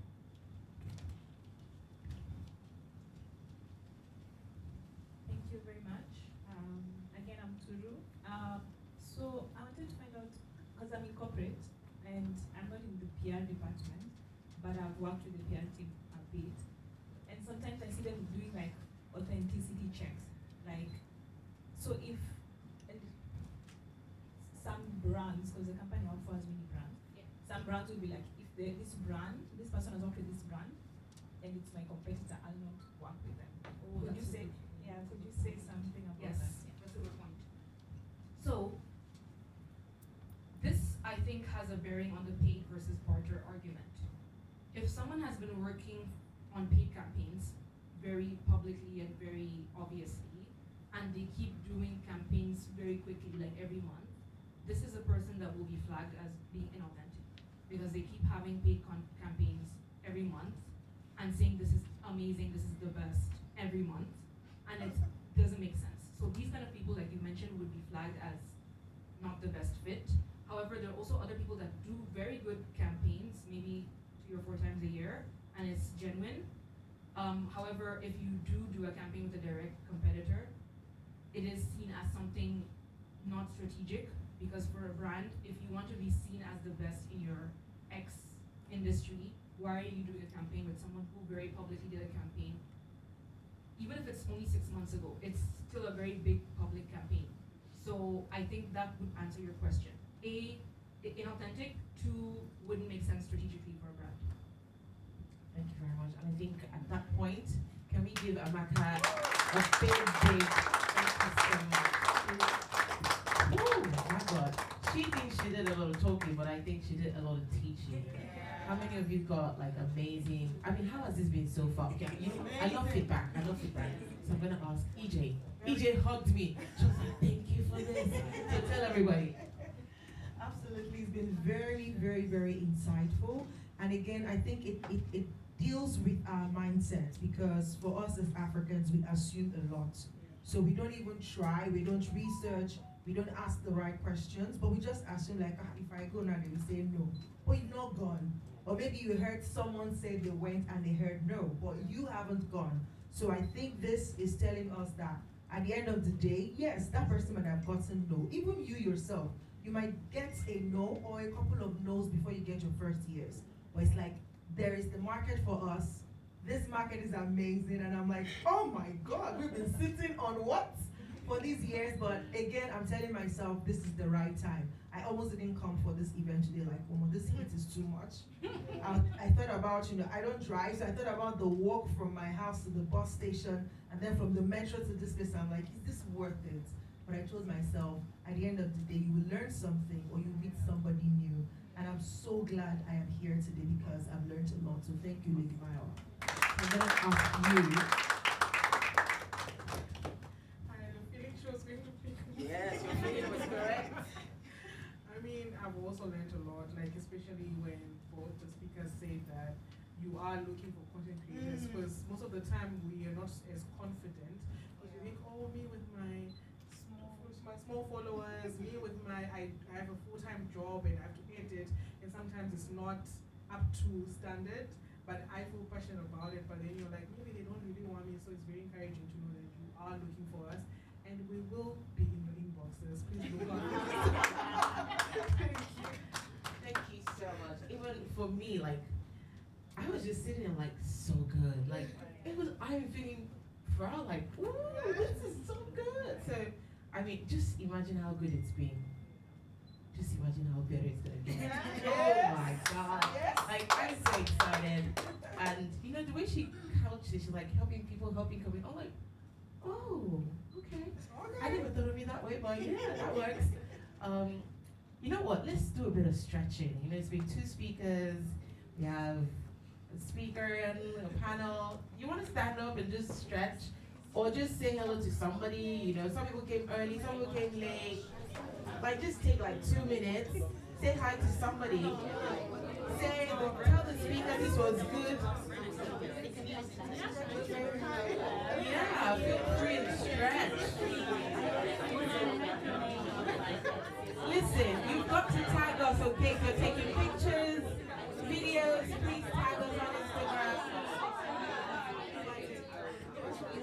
okay. Before we turn into a party, okay, 10 more seconds. 10 more seconds. 10 more seconds, okay?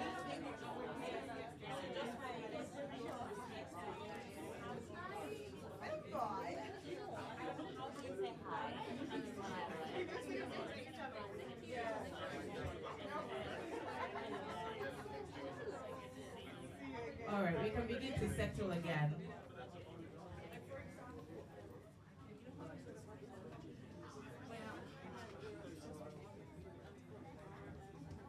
All right, good stuff. Whew, that was good, no? Yeah, it was good to just stretch your legs and smile and so just before I bring our next speaker, I just want to, I said it before, but I want to say it again. For those who weren't, what am I moving too much? For those who weren't here when I said it, you know, when I had like my little TEDx talk in the beginning, just to re-emphasize and remind us that we're building something that we pray and hope will become something powerful and big and significant and relevant. You know, sometimes you never see the full staircase, you never see the full building. You just lay your one tiny brick, and lay one brick, and another brick, and another brick. If you don't get to finish the building, maybe your successor, your child, someone else will carry the vision and run with it. But I think it's our responsibility, especially as Road to Success, to lay that brick. And that's what we're doing today.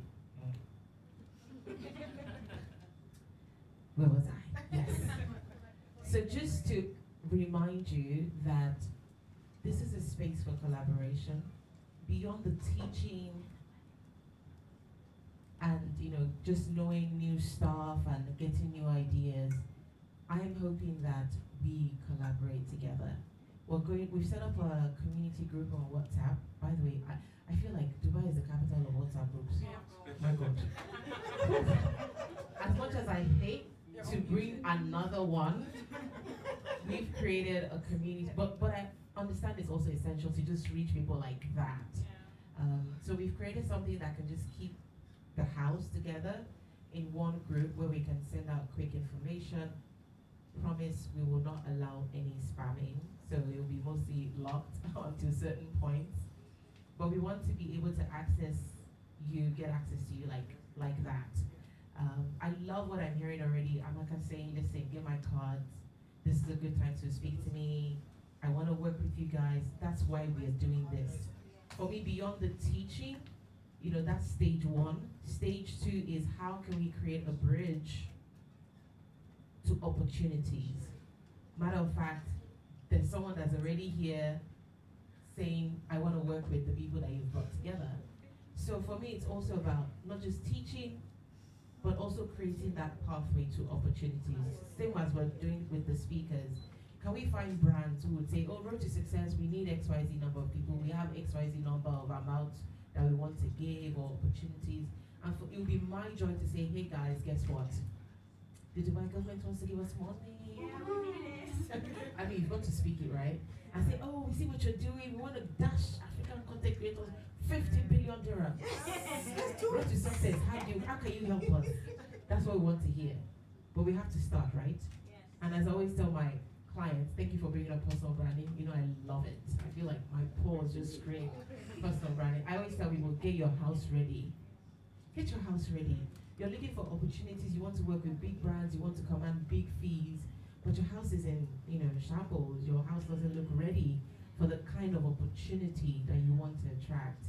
And so, whatever your house looks like, what is your house? Your house is a digital house. It's a reflection of who you are as a person. So for some of you, you have to do inner work. Some of you have to work on your confidence. Some of you have to work on your trauma, your belief that you do not deserve better. Oh, you just did the scrap. You manage the scrap. So sometimes you start with inner work of changing your mind and elevating yourself to that level you want to see yourself physically, and then it then transcends to your digital. That's why I asked that the media kit, because how do you introduce yourself without being there in the room? It is your media kit, it's your profile, it's your portfolio, it's things like that. So we want to see you collaborate. We're going to sort of find a way to share the QR code for the WhatsApp community. Everyone's welcome to join. We promise we won't allow any spamming, and hopefully we want to do this again and again. So just easy way to come together. And as I said, DSD Media didn't charge us a dime. Can we give them a round of applause? They didn't charge us a dime. Do you know how much we would pay a space for? We've been here since we started 1:30ish. What people started coming like before 1 o'clock, and we're here. It's like past 3. Just imagine. I know a space that charges like 500 at 1 hour. So they didn't charge us a dime. How can we say thank you? It is by supporting them as well. So if you're here, you got an email, we sent you the Instagram handle. Feel free to talk about them in your video as well. Like, by the way, I think this is a good time to share something we already agreed with DSD. DSD Media is going to give 3 fantastic people in this room free podcast recording sessions. And that's not all. Perhaps you're not one of the 3 people who will get the free podcast recording. They're going to give us a full day for you to come and create your content. So 1 full day, just book your slots. Just like Suren was talking about the warehouse idea. You know, I went to him at the back and said, did you hear what he said? Because I literally was just telling him today, you know what, I won't give you the gist. Anyway, point is, if you didn't get the 3 recording sessions, you get to be a part of the 1 full day. So let's call it open day. Open day, come use the space, you know, sit on the beautiful couch. What are we asking for? Support DSD Media. They actually turned 4 months today, I believe. So it's a new venture, and we are doing our best to support them. So again, collaboration. But it starts from what you do after this event. So personally, I want you to do a vlog about today's event. Because I don't know why this room is not full. Okay, but we'll come to that later. So support is about talking about people, talking about this, letting others know that, listen, there's something amazing, come and be a part of it. Without any further ado, ladies and gentlemen, our final keynote speaker. Oh my God. He was in the ring just a couple of days back, punching the heck out of someone. I don't like violence, but I supported him whooping that person's behind. Did you see that video? How many of you follow Adam? Let's change that. Yeah, no, right now. We're changing it. It's not tomorrow. It's right now. Adam, what's your Instagram handle? We can do it after this session. Oh, good. Okay, so you take that space and just follow them up on their phone. Let's do it now so we can tell Anyway, Adam is an amazing person. He works with Virgin Radio. I'm already telling him, when are you inviting me to Virgin Radio? So if you see me there tomorrow, just know it's Adam. He's amazing. You know, you might know him as a content creator, but I know him first as a radio presenter. He's an amazing young man who's also creating content that is just, you know, and I'm looking forward to what he'll teach. He specializes in challenges. I don't know of anyone right now on my radar who's doing challenges the way Adam does. He does like 30 days of eating meat, 30 days of doing this. He recently just signed himself up to be a boxer, and he did like 30 days trip. He will tell you all about it. Ladies and gentlemen, please welcome Adam. Eddine, right? Yes, that's right, yeah. I thought you'd do better than that.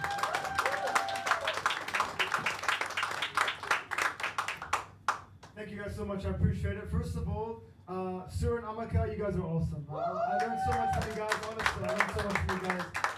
It was great to be here. I just want to say, I have a presentation. I don't know who's changing the slides, but the way we're going to do it is when I jump, it's the next slide. Alright, so that's another challenge. We're going to be a part of a challenge. Okay, first of all, I love Africa. I know I'm not African on the stage, but I did do a blood test. I'm 0.3% Kenyan. So I love Kenya. Habari yako? Nzuri sana, ninafurahi kukutana na wewe. No, I'm kidding, I'm not kidding, but I love Kenya. I love Kenya. I want to say, first of all, I want you to put your hands up if you're on social media. I'm sure everyone here is on social media. All right, good, amazing, that's a good start. Keep your hand up if you make videos. Great. Now, keep your hand up if you would want to make more videos or you would want them to do better. Me too. I'm in the same boat. By the end of this talk between each other, I promise you, you will have a better understanding of what can work or what works better. And I'm still on this journey. You know, I've been doing this for 3 years, which isn't that long in the scheme of things, so I'm still learning a lot. But this is from my experience, and I'll tell you my journey in a second. I didn't jump high enough, I think. I didn't jump high enough. There we go. This is my father. Can we say hi, Dad? Hi, Adam's dad. Hi, Adam's dad.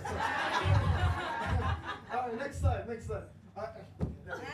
When he was growing up, right, if he wanted to reach a large group of people, he'd have to be connected to people on radio, television, newspapers, and if he was lucky, maybe, just maybe, he'd have access to 100, 200 people.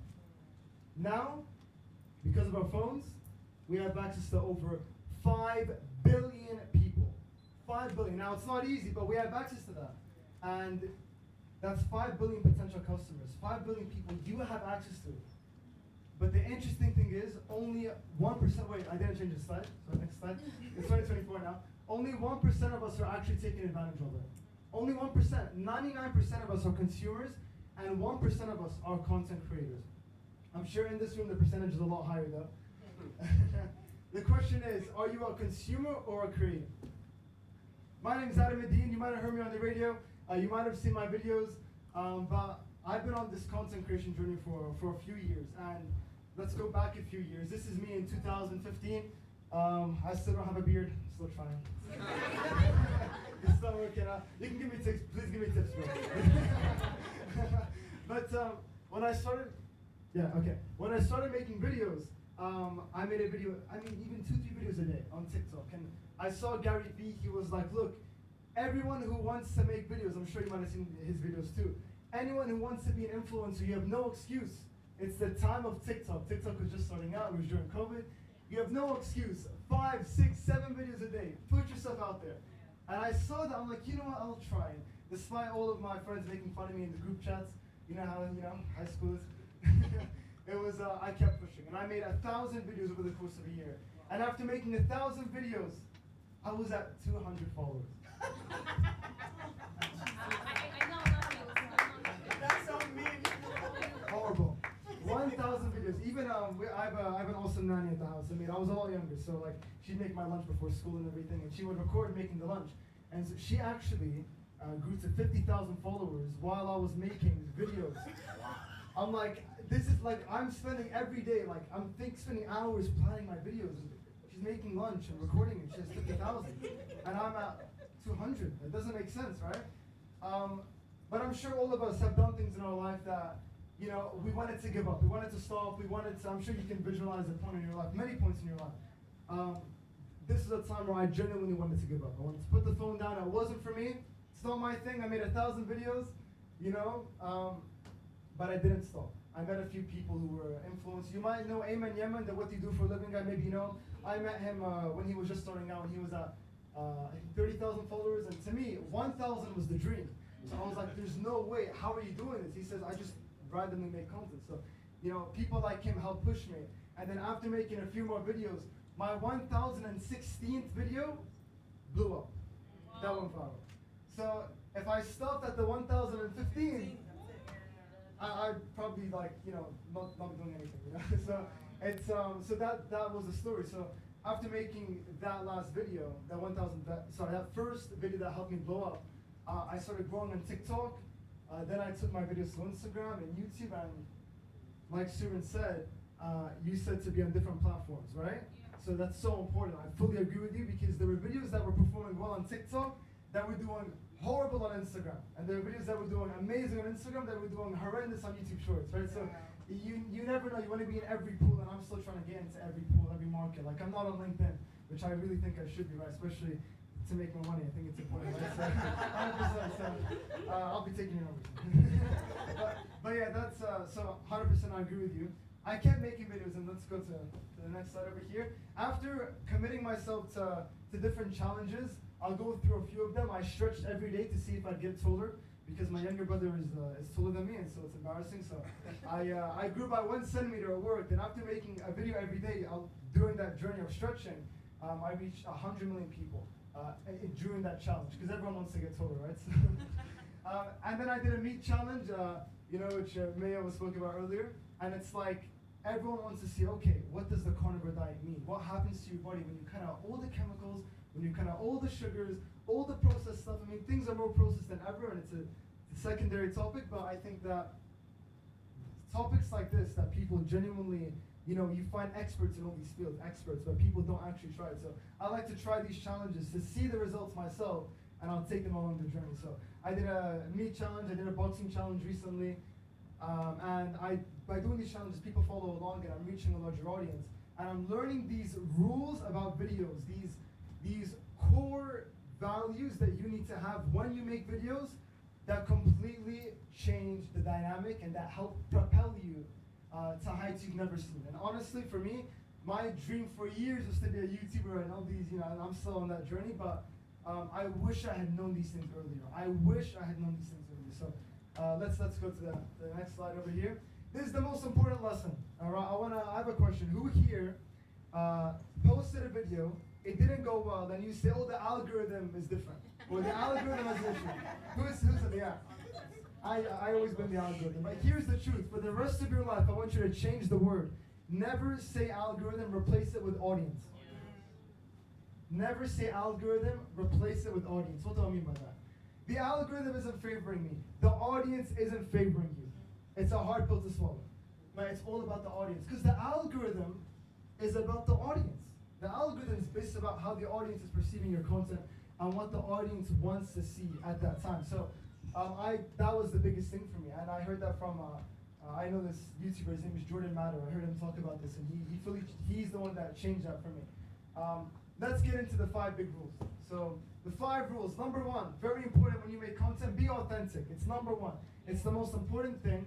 And I'm sure you can visualize, you can probably remember a lot of influencers that you see on a regular basis that are not authentic, that are not real, that lie to their audience, that give a fake persona, that show who they're not, because they think that that's more likable, that people are going to relate to more, that they're going to get more views that way. And sure, in the short term, yes, but how many people have you seen blow up on social media and then disappear? Lots. So many. I've seen lots. I know a lot personally as well. How many have you seen blow up and disappear? So many. And it's because they're not authentic. People want to connect with you. When you watch someone, you want to see them as a friend. You're like as if you know them. But if you know they're not being who they are, sure you might like their post. Sure you might follow them, but are you going to go support them if they have a boxing class? Are they, like things like that, are you going to genuinely have a connection in the long term, especially if you want to sell a product in the future? People want to trust you, and the way you build trust is by being authentic. So that's the first rule. Second rule, be active, and I need to be more active when it comes to this, but engage. When you have an audience that cares about you, that engages with you, if you engage back, you are building that relationship. Life is all about building relationships. That's what we're doing right now, right? Yes. That's what we're doing right now. So it's the same on social media, except you're not meeting them in person. And so if someone says hi to you in public, and you're like, you just walk past them, right? That's rude. People are commenting on your posts, reply to their comments. And for me, I'm struggling with that a little bit, and I need to get back onto it, but especially as I was growing, it was the core value. And Gary Vee always told me, which I got a chance to meet Gary Vee. He's my hero, and he said that was so important. Connecting, foster those relationships, build them. I swear, in the long term especially, you will have people coming to you saying, I followed you since 2024. It'll be 2028. I followed you since 2024. And it's like, no one will hear that unless they connected with you in the past. So that's very important. Next one, be captivated. How many videos do you see of people like, hello guys, so today we're talking about this, and I want to see if this, you're scrolling, next video. Maybe that doesn't even come up, but most videos are like that. Most people are a bit like that, and it's great. It's a great step. As much as you can, I want you to work towards being more out there, and I am as well, being more out there, being more captivating. Right? When you make a video, it's all about the hook, and we're going to get into it. What do you say? What do you do? How do you come across? In the first 3 seconds, they get people to think, oh my God, I want to keep watching. I want to see what the rest of this video is about. I like this guy. what are you doing in these 3 seconds? Be captivating, and we're gonna talk more about that in a few slides. So number 4, be clear and concise. Kind of relates to being captivating, but being clear isn't only about the quality of the video and audio, which isn't all that, because there are lots of low quality videos that do amazing. It's about you. How do you talk? What is it you say in the first 3 seconds? If you go to my challenges, if you watch the first 4 or 5 seconds, you know exactly what the video is about. So I try my best to make it that way. So if you watch one of my videos, it'll say, today's day when I'm training like a professional boxer every day and I'm hopping on the ring on the last day. So okay, the first 3 seconds, boom, it's clear, you know what it's about, and if you don't like it, you scroll.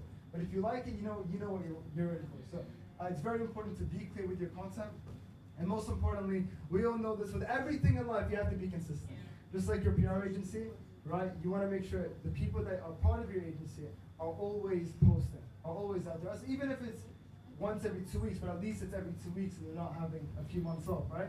So commit to something, especially when you're starting out.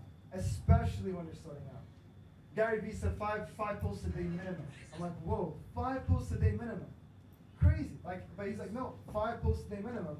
As you grow, you don't need to post that much, but it's all about this consistency. So important. Let's go. So now those are the rules I want you to memorize, follow, because I wish someone told me this earlier, because when you make a video, think about those. Just think about those again before you post it. Okay, am I doing this? Because it's less about your video and it's more about your long-term, who you are as an influencer, who you are as a person, because that's your value and people connect with your value. So let's go into the individual videos right now. It's so simple. So I like boxing. So hook, body, and then call to action. All right? Hook, body, and then call to action. What's that? So when you make a video, you have to hook them in. You have to hook them. How? You need to say something crazy. But no, that's not something that's not you. But be a bit like, for example, I think I broke the mic. There we go. Say something that people don't usually say. I'm jealous of my younger brother because he's older than me. Oh wow, well, okay, I want to know more about this guy, right? Or like, this is the best diet in the world. Okay, maybe it's not, but in the video you're gonna explain what it's about. Something, or the top 5 this, or here's exactly what I'm doing, or here's what you're missing out if you don't do this. Hooks, there are so many out there, and I'm not a professional with hooks. I researched them. You can find them all over the internet. The best hooks, very, very important. The body, this is who you are. This is where you explain everything about yourself, about what the video's about. That's the value. Entertainment or education, or edutainment. That's the value. You need to provide that value. If the body is missing, the video's gone. Because you hook them in and butter the import. And then if you do a good job with the body, then I want to make sure you benefit from them. You're giving them value. Let them give you something back. That's when CTA is in place. The call to action. What are they doing for you? And it's not supposed to be anything crazy. And I believe in giving and not expecting anything in return. But you can always ask for something small that helps the video. For example, comment this below if you agree. Vote in the poll in the caption. Or follow me for more videos like this. Things like that. There's an opportunity for it. It doesn't need to be in every video, but the opportunity is always there. It's always there. So let's go to the next slide. Yeah, so I want to wrap it up by saying, genuinely, if you want to be out there on social media, today, I think we're all in the situation where we think it's too late. We think there isn't any more time. The prime of social media was 5 years ago, 4 years ago, 3 years ago. But genuinely, I'm telling you, it's only going to get bigger. And, the best time to find a tree was 10 years ago. The second best time is today. Start now. Start now. And I'm telling you, it can work wonders for you. Just don't give up with it. Keep going. I promise. I swear. I don't know how I kept posting the 1,000 videos. I don't know what kept me pushing, but I'm so grateful I kept pushing. And I know, I'm sure a lot of influencers here agree, but it's like, when you keep pushing, you'll genuinely see that, wow, this is possible for all of us. All of us can be influencers. Every single one. And all of us are influencers. I'm sure there are a bunch of people in your life, doesn't need to be on social media, that listen to you, that you influence. So this is just broadening that landscape for you. So is there another slide? I forget. Yeah. So I'm not gonna work out tonight, I didn't know. But thank you all so much. I wish you all the very best for your job. Thank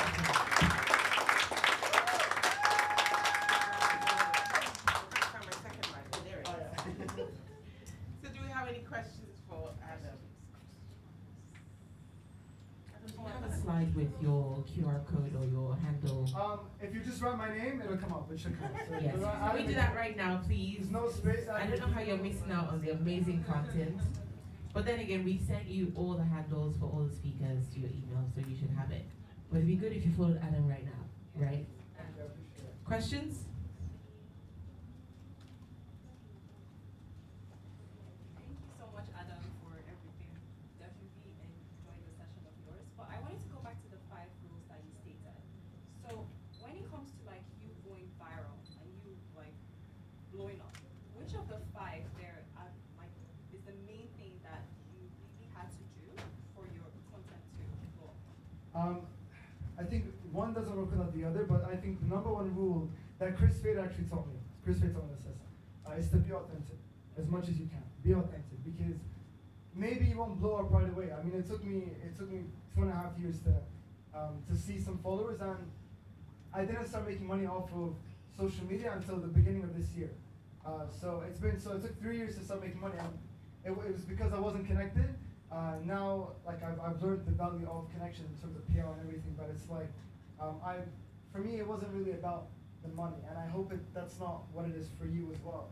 Because if you want a long career, if you're just being who you are, you know, it's like when you make friends, that's like, forget about social media. When you go somewhere public, like here, and you make friends, people aren't gonna connect with you because of any other reason, but because of you. They like you. I mean, unless it's, you know, someone's thinking about the money, but then that relationship doesn't last long.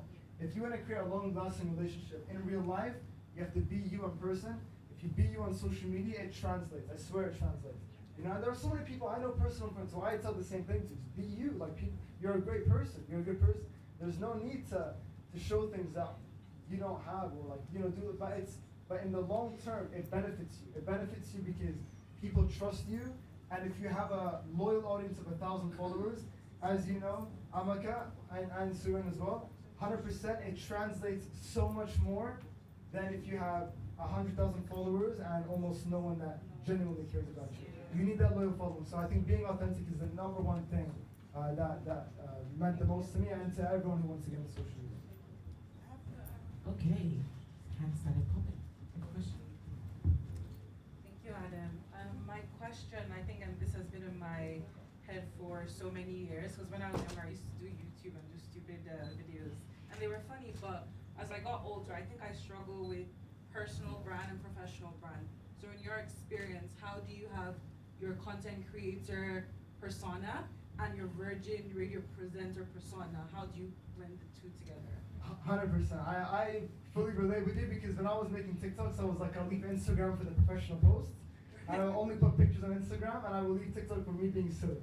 You know? But honestly, I think now, I would say LinkedIn is different, right? Because I think LinkedIn is professional. Some places keep professional, but Instagram and TikTok now have been, who are you and who do you want to show? If you want to show that silly side of you, you know, people are gonna see your silly side no matter where you post it. They're gonna eventually find it. So if you're putting your silly side out there, we don't need to think about balance, because like the silly side's out there, you know? It's who you are. People are gonna see it. So it's like, for me, like I have videos of me on TikTok. I said when I hit 50,000 followers, I'll shake my head. I have videos of me with my name on the side of my head, me being bald, you know, just things like that. I have like all these videos, and it made me who I am. I think you can always change your personal brand as long as you're staying true to who you are and your values, because we all change as humans. But you can post an advertisement, and maybe it's not 100% who you are, but it kind of relates to you in a certain way. And then the next video is 100% of who you are, and you can balance it out that way. I think if you take yourself too seriously, people see that as well. And so as much, I'm sure that a lot of influencers, we see that. We see a silly side to it, and we're happy to see it. We're like, oh my God, I didn't know this person was like this. So it's just like us at work maybe. You know, we're serious 100%, we're working. But at the same time, we have a great time with our colleagues and at work. So it's kind of like that. That's how I see it. Great question. I have a follow-up. Yeah, go. Yeah.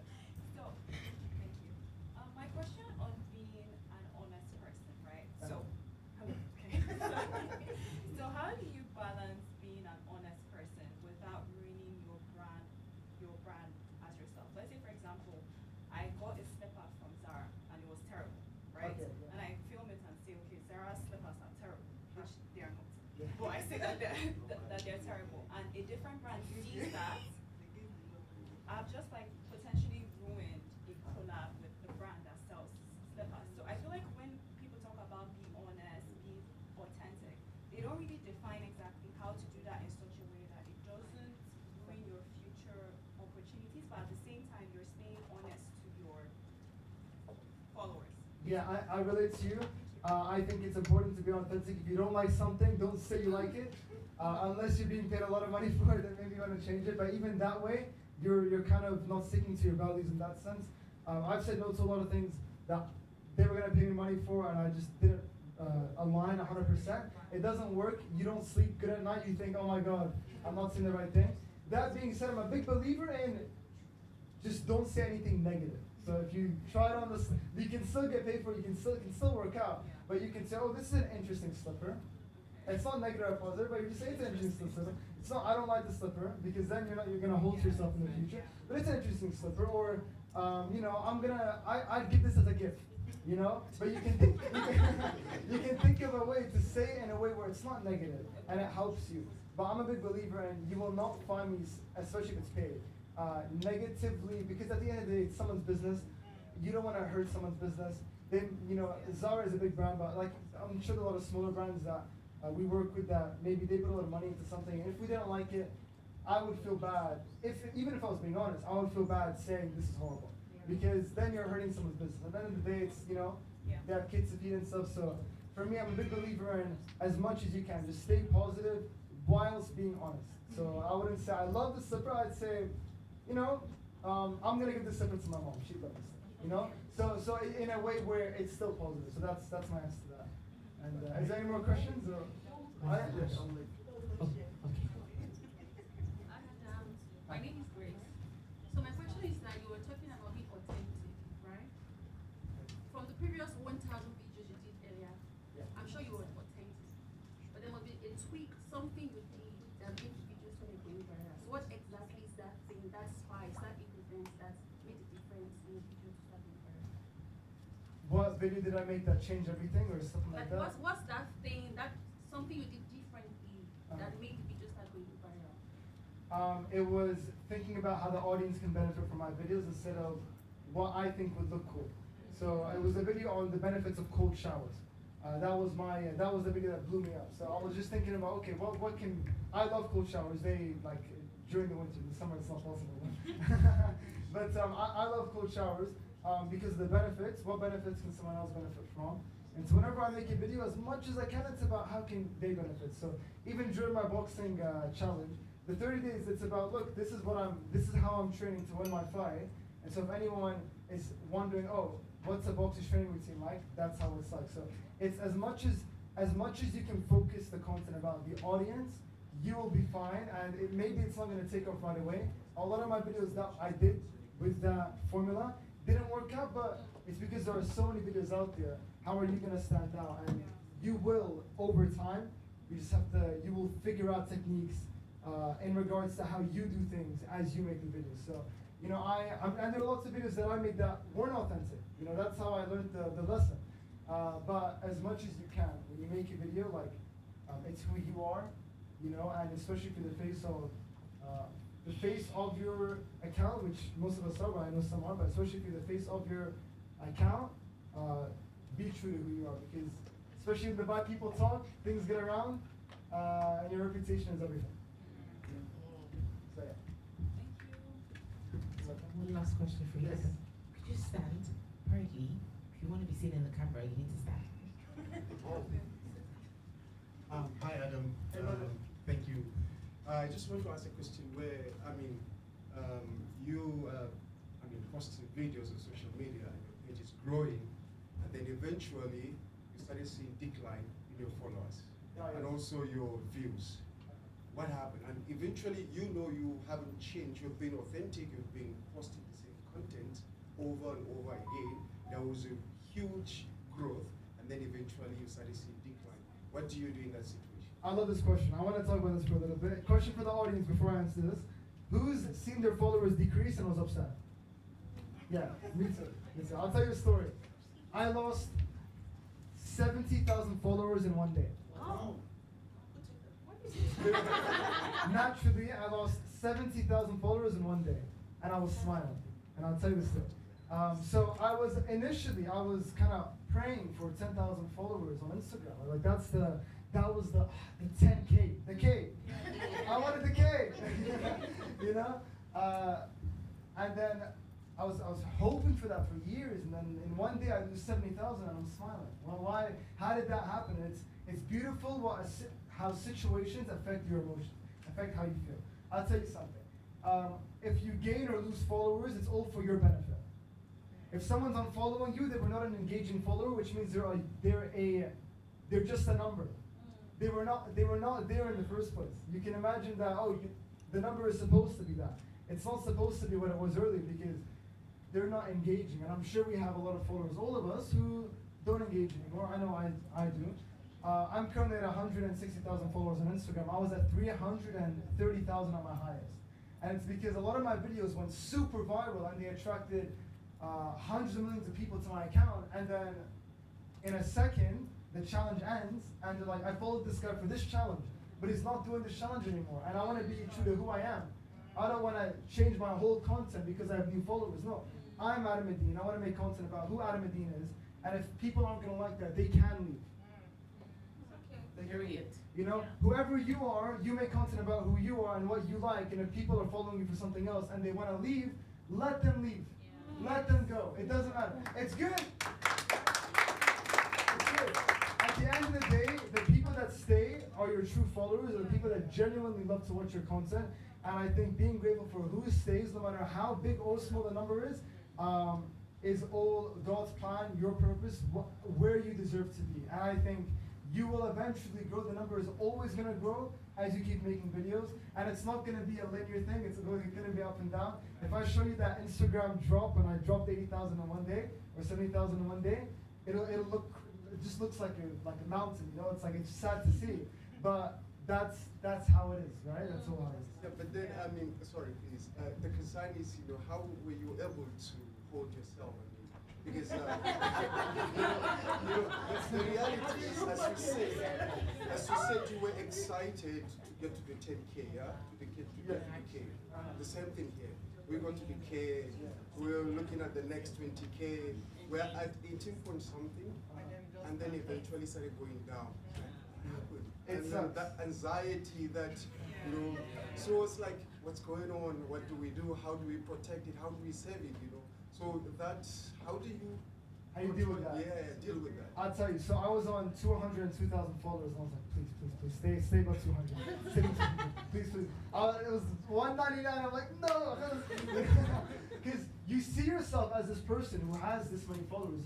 You make it part of who you are, and I think, and I agree with you. And to me, no matter how many followers you have, people that have, I know someone who has, I don't want to name names, but I know someone that has 10 million followers, and you know, she was at 10 million, she went to 9.9, and she was like, oh my God, like she was like, I was at 10 million.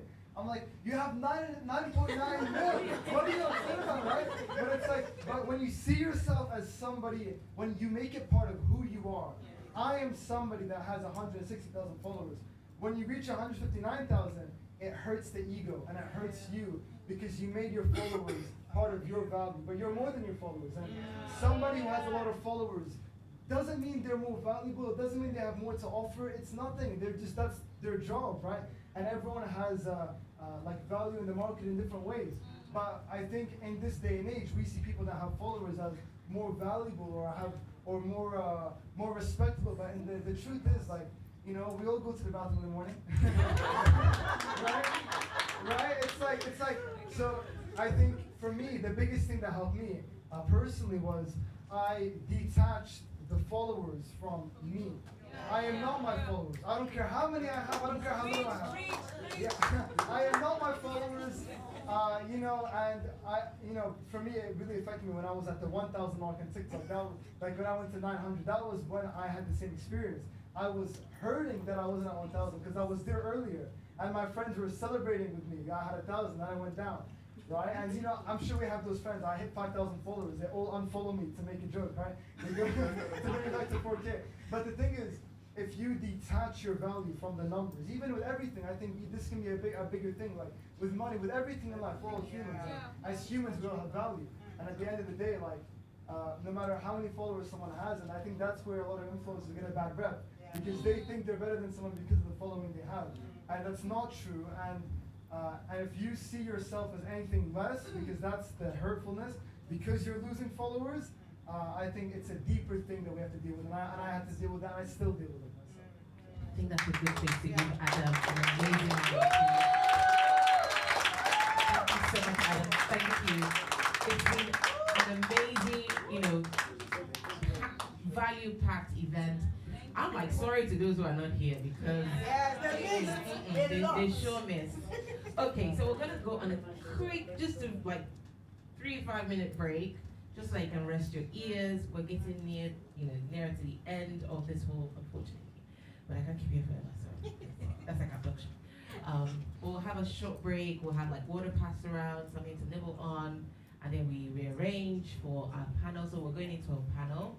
And I love where Adam sort of left it off, because we're going to go into some other questions that have not been asked. Things about identity, anxiety, mental health, and a bunch of other questions. So I'll be moderating that, and we'll have that surprise guest that I told you about. Yeah, we're going to bring him up.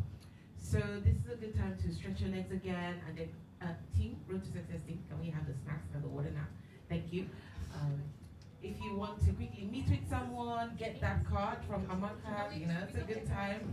You want to take a selfie, because I know Amaka will not be here till the very end, she has to go. You want to get a selfie and say, hey guys, I know Amaka. Do that now. Do that now.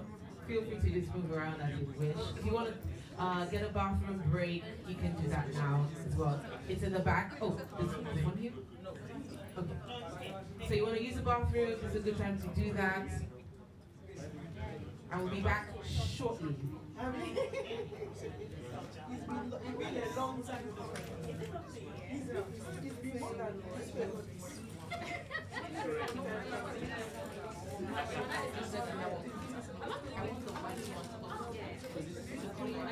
I know it's like there's a ring here.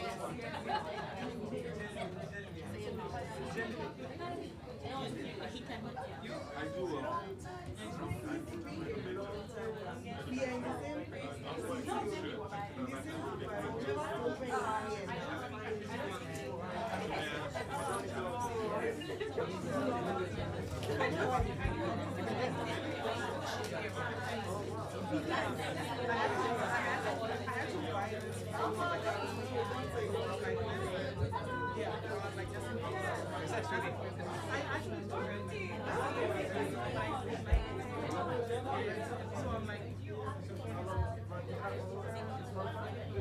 She's on Instagram. Or it's better, you know what? It's better just on the website. What's your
I need to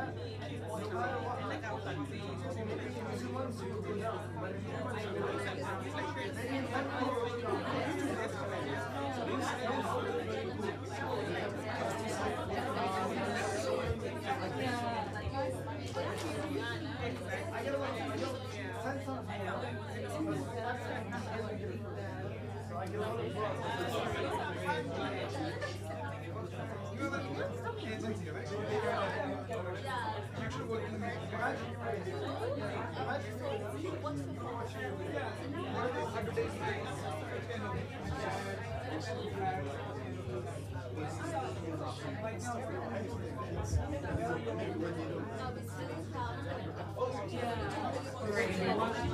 So 2 more minutes, and then we can settle down again. 2 more minutes, and then we can settle down again.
All right, everyone. I'd like everyone to please settle down again.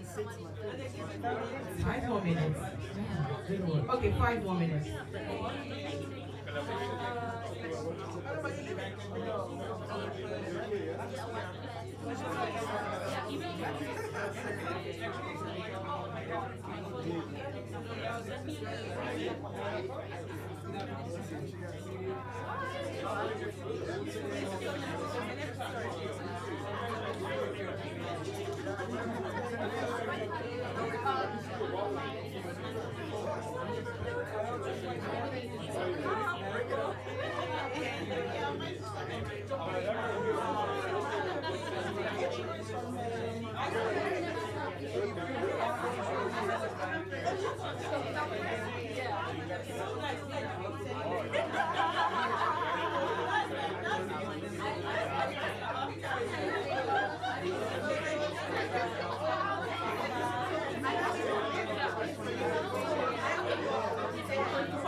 Oh, he's touching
Thank you.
right, everyone. I'd like you to please settle down.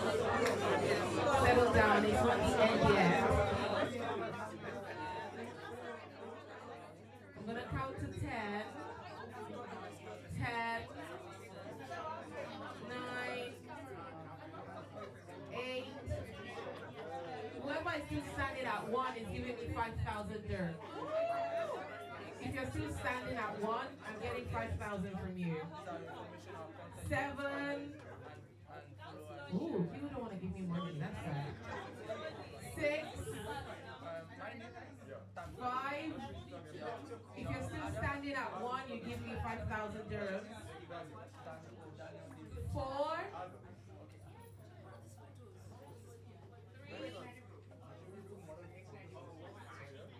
2. I'm gonna be rich today. How many dirhams am I getting? It's like 15,000.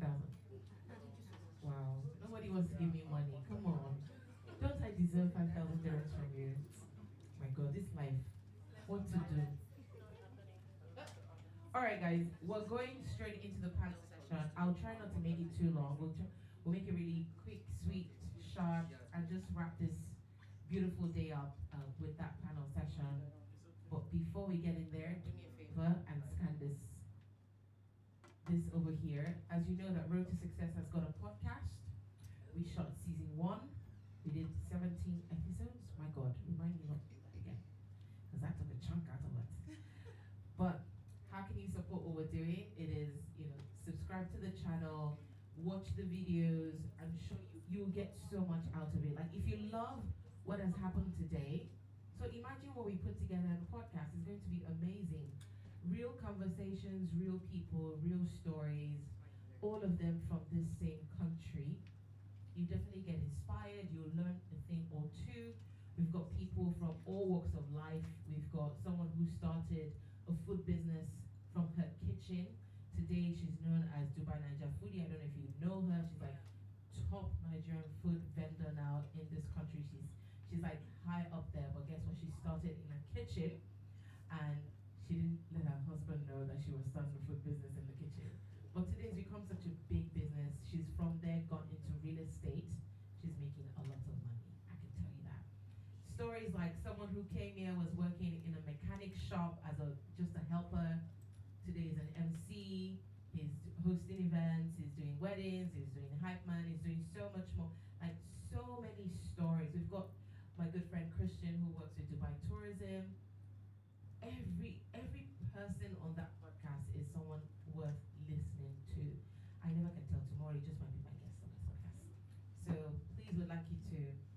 If I've got 50 people here, that means I need 50 new subscribers. Okay. So if I don't get 50, it means somebody didn't do that. So we're going into the panel session, as I said, and I would just like you to open your mind, listen. If you've got a question as well, feel free. I want to keep it at, say, maybe 20 minutes tops, so that you can go home, relax, and start making all those videos that we talked about. Give me a second.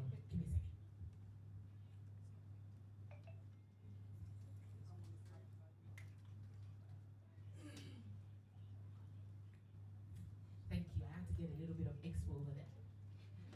So our very first speaker that I'm bringing off stage is a new face. You didn't see him on any of the flyers, and that's because after we put out the message, I came into contact with him through his beautiful wife, and I'm like, we've got to have you at this event because he's doing such an amazing work, even in this space, right? There's something he's putting together, and we'll let him talk about it.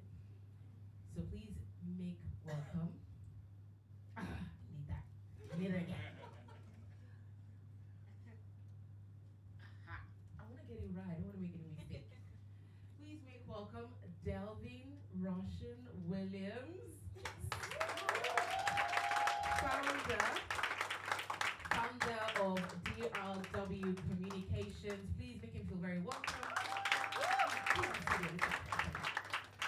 So DRW is in media communications. Like, I'll let him do all the talking because I don't think anyone can sell the market better than he can, right? I can try, but he'll do a better job. All right, and now let's bring up speakers that you already know. Amaka Zulu, Eddine, Rajamohan. Our beautiful, beautiful speakers today. Please step forward. Come on, keep clapping till they get seated. All right, so I'll just take my seat over here. So as I said, I'm trying to keep it to maybe a 20-minute panel session. And to be honest, I don't have questions. But that's how I operate. I just be in the moment. I've done this like what, almost all my life. So we're gonna tap into some of what have been things that have been discussed already. And I like that. I like again where Adam ended with mind, the person, identity, and these are things that I really love. And these are important things in this adult world. My God, I don't know about you, but people ultimately struggle with certain things, and media is a powerful tool, we know. And so when the person becomes the vehicle for the media, there's a lot to unpack there. But before we go into that, I want to start with Delvin, our very first panelist that I introduced. Delvin, they don't know you just yet, but I feel like they ought to know you. Start with just a very brief introduction, and then we talk about that project that you're working on. Okay, so hello everyone. My name is Delvin Roshan Williams. I'm from the United States. I'm here with my lovely wife, Banashi, who's from Zim. We are the founders of DSD Communications. DSD is a boutique, ultra-high net worth luxury PR and marketing agency. And we focus on super yachts, aviation, jets, ultra-high net worth luxury interior lifestyle. That's what we do. Just think money.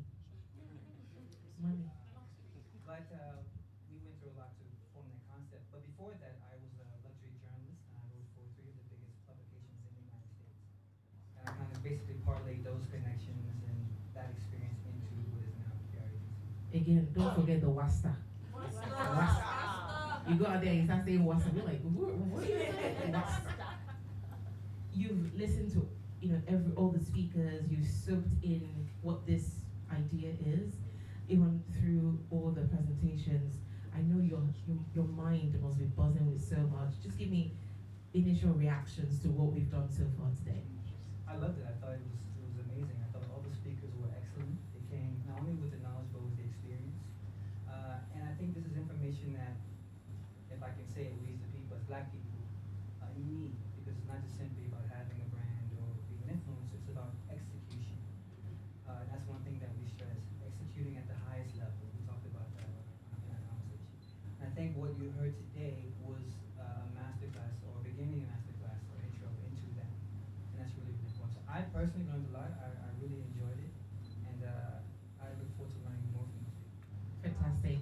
He's got an amazing project that we're going to talk about, but just not yet. I want to save that till somewhere where, you have to know where to add a certain ingredient. So let's hang on. Let me go back to our keynote speakers. I'll start with Adam, because you sort of gave me the inspiration for what this panel should really focus on. How have you, and I think of all our speakers, you're the one who's more out there in terms of content creation and the following and the viral videos.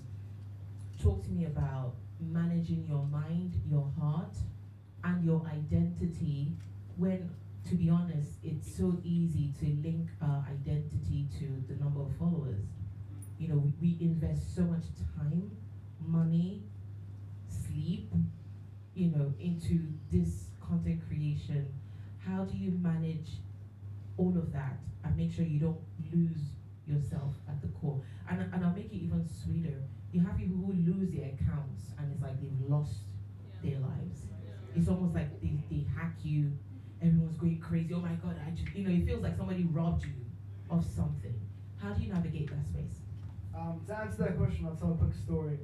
When I went viral for my first challenge, the stretching challenge to try and get taller, by the end of that challenge, I had so much hype. Like, people were wanting to see what the next challenge was, and I was under a lot of pressure. Like, I've gotten 100 million views in the past 30 days, more than I've gotten in the past 3 years. Like, a lot more than I've gotten in the past 3 years. I don't want to lose it. And when you have the momentum, you don't want to break it. And then I went to see one of my friends who also makes content. He told me, and everyone was telling me, look, you need the next challenge, what's it going to be? But he told me, Adam, go see your family in Australia and forget about content for a month. And I said, oh, he's like, go see your family, go do something that's gonna show you who you are, so you don't fall into this matrix trap of numbers and likes and money and followers, because you know those races, there is never a finish line. And I'm sure you know all of us here know there's never a finish line. And I think so. I went back home to Australia. I went to see my mom, and it grounded me. It was like, this is what I want. I'm not like this. That made me the happiest. I'm not all about. Like followers are great, but they come and go. Yeah. And I based my values over what I genuinely valued the most, which was my family. And so when I went back, I was under a clean slate. There wasn't any more hype, and I built it again, and it kind of put me in our perspective. Sure, followers are great, and you need the hype, and you need attention, because we are in an attention society now. Attention is everything. Attention is what brings you money. But at the end of the day, if you put so much value on that, it can harm you in the long run. So I think by even saying bye to 100 million views to see your family can be a really good decision in the long run, because if you're playing for the short term, sure, it could be smart to just think about the views and followers, but like I said, being authentic is the #1 rule, and I think in the long game, and I've just started this, but in the past year it's done so much for me. Not like with terms of followers and stuff, even though that has come, I've lost a lot, but in terms of how I feel as a person, and I think that's the most important thing. Waking up every day and you're excited for the day. You're happy with who you are. You're content. You don't go to sleep thinking that you're doing something wrong, or I'm sure there are a lot of people that have trouble sleeping, that go to bed and it's always in their head like I'm doing the wrong thing or not being who I am. So be who you are, and it's not easy, but as much as you can, try and not base your value over how many followers you have. I think it's so important. 100%. Has anyone had an experience similar to what we're talking about, when you feel like your self-worth is really tied to your Instagram numbers? Anyone has ever thought about it that way? Experienced it? Maybe no? Okay. Have you looked at one hand at least. Have you looked at other people, and because they have so many numbers, it feels like they are validated, like they are the people. Amaka, do you want to speak to that? Why do we find ourselves in this space where it doesn't matter what the person is doing, just because they've got numbers, it seems like they're the real deal? Because I think that because social media is such a big thing, and it's the center of almost everything we do in terms of business and finance, the minute you see the numbers, you think this person is credible. This person with all the numbers and all the likes and all the engagement is the it person. When you peel back the layers, it's really mostly a facade. And I was even thinking while Adam was commenting about Simone Biles' new documentary, Rising, on Netflix, and when she, kind of flopped at Tokyo, she had to just drop out, go home, take a break for a year, and then start from scratch. And I think her saying, I had to start from zero and build back up was so important, because in gymnastics, if you're not on top of your game, you die. You can die. So I think it's a really drastic and morbid way to think about it, but when you lose who you are, it can be life or death for some people. So I think when you think about social media and content creation, it's important to be authentic and to know who you are and know what you're about. And the minute you lose that, then you kind of just need to start from scratch or reevaluate what it is that you're really doing. Thank you so much, Amaka. I'm going to throw it now to Suren to talk to us about collaboration. It's something I've talked about a lot today already. Tell us about the power of collaboration, why we need to see more creators collaborating. And I'll tell you a bit of why for me. There's an image in my head that I want to see replicated here in Dubai. So obviously I'm Nigerian, and I do follow a lot of Nigerian creators who are in Nigeria. And I see how now, I don't know if somebody gave some TED talk to say you guys start working together, but we're seeing big creators collaborating. Like you'd see this guy who is popular as this comic, who knows him? Is it Mama Diola or right? So this guy, he's just a comic character. He'll wear ladies' clothes. So his Instagram persona is Mama Diola.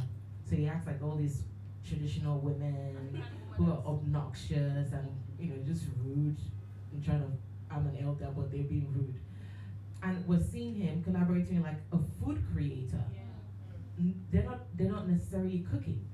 They're just doing stuff together, and it's like people are lapping up this content. You're seeing other kinds of creators from different niches, so almost like a cross niche collaboration. And I'm like, why aren't we even doing that here? That could just open up something that we haven't seen before. Plus, the audience always want fresh.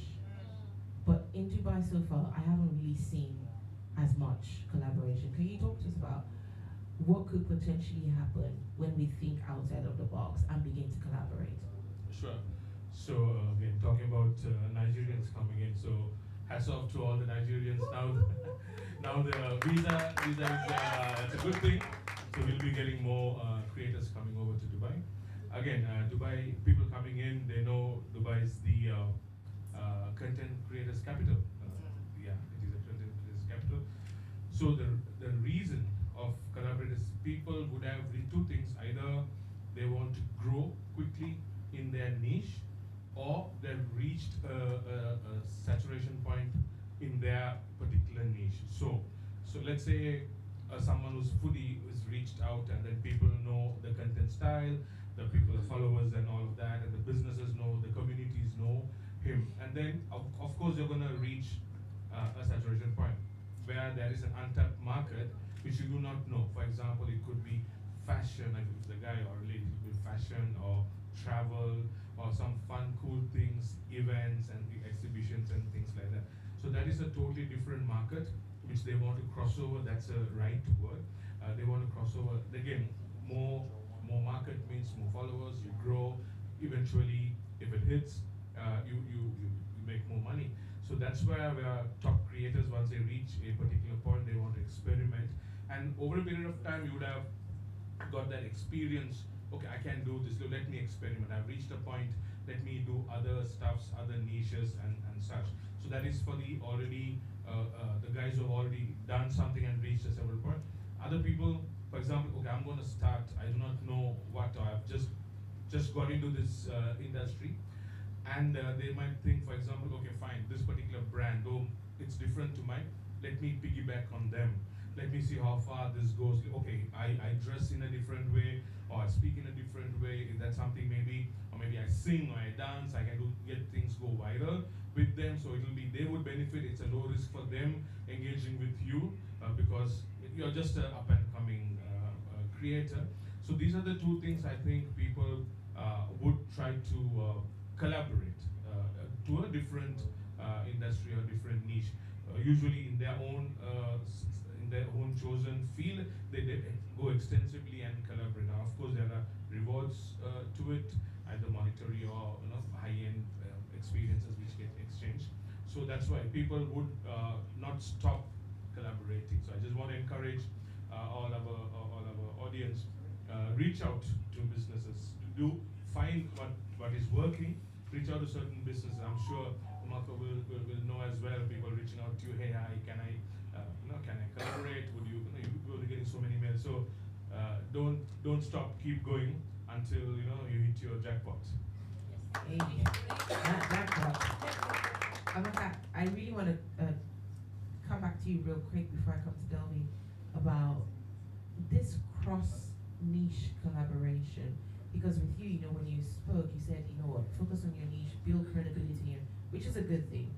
From a PR perspective, could people potentially think outside the box, think new, crazy, wild ideas, make it work, and then come to PR companies to say, we want you to be a part of XYZ? Is that something that could potentially happen, and PR companies would take a second look to say, it's not the regular, but we're interested in this? I think so, because there's usually this anti-influencer sentiment within the PR world that is not really spoken much about. How we think sometimes influencers abuse what there is offered. So when influencers are proactive and they come to us with ideas, again, it builds on the authenticity and makes them seem like genuinely interested in wanting to help our brands and help our clients. So again, finding interesting things like someone mentioned, Suren mentioned, if you are a Nigerian blogger and you like food, why don't you try the best Indian foods in Dubai?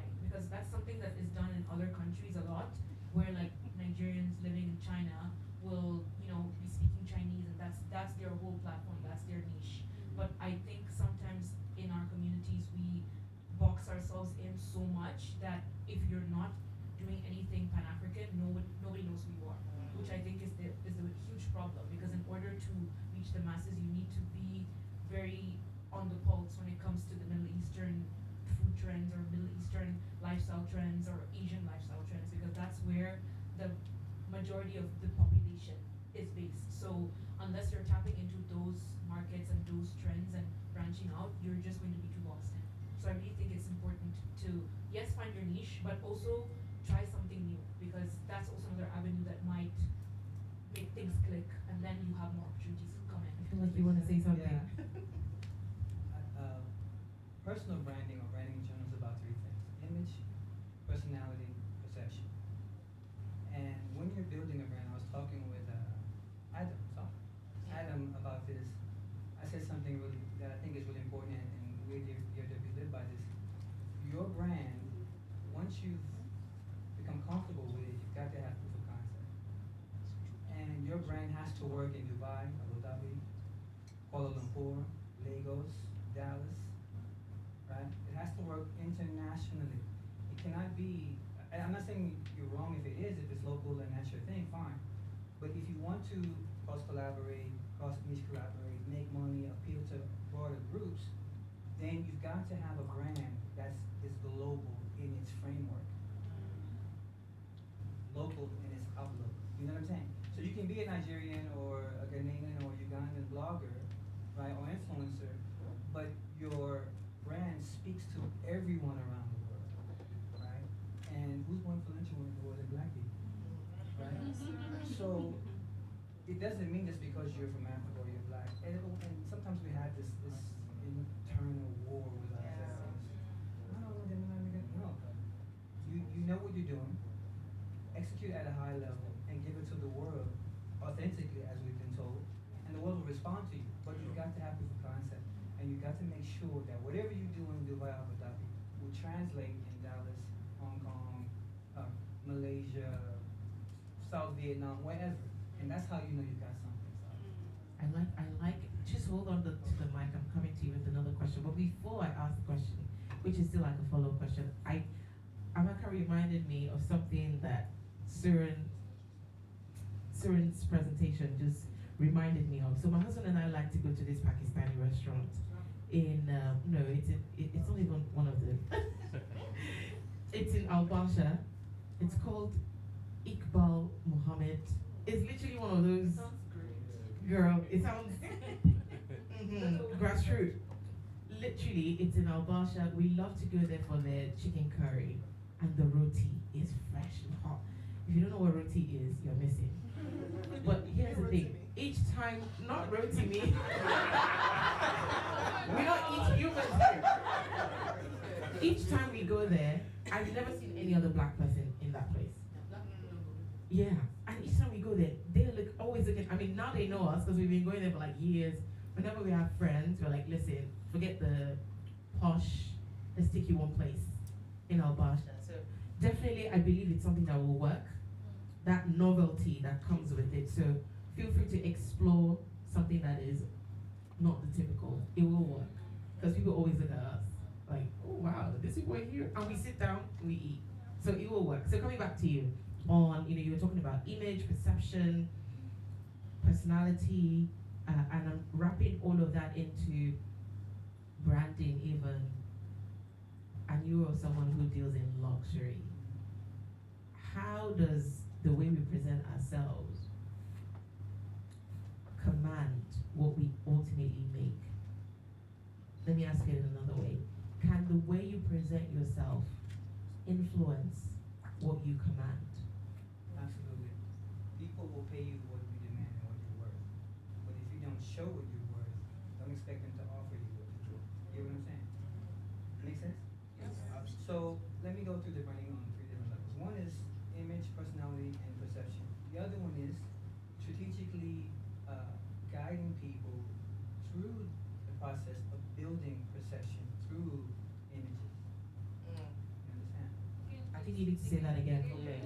So there are 3 levels to branding. 3 levels to branding.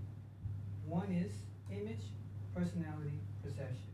Image being logo, colors, the photos that you use, your personal bio photo, these things, these visual images, or the visual ecosystem of your brand. Then there is the personality, how your brand sounds, the kind of language you use, whether it's formal, whether it's informal, whether it's comedic, X, Y, and Z. And there's a perception, what people perceive of you based upon that.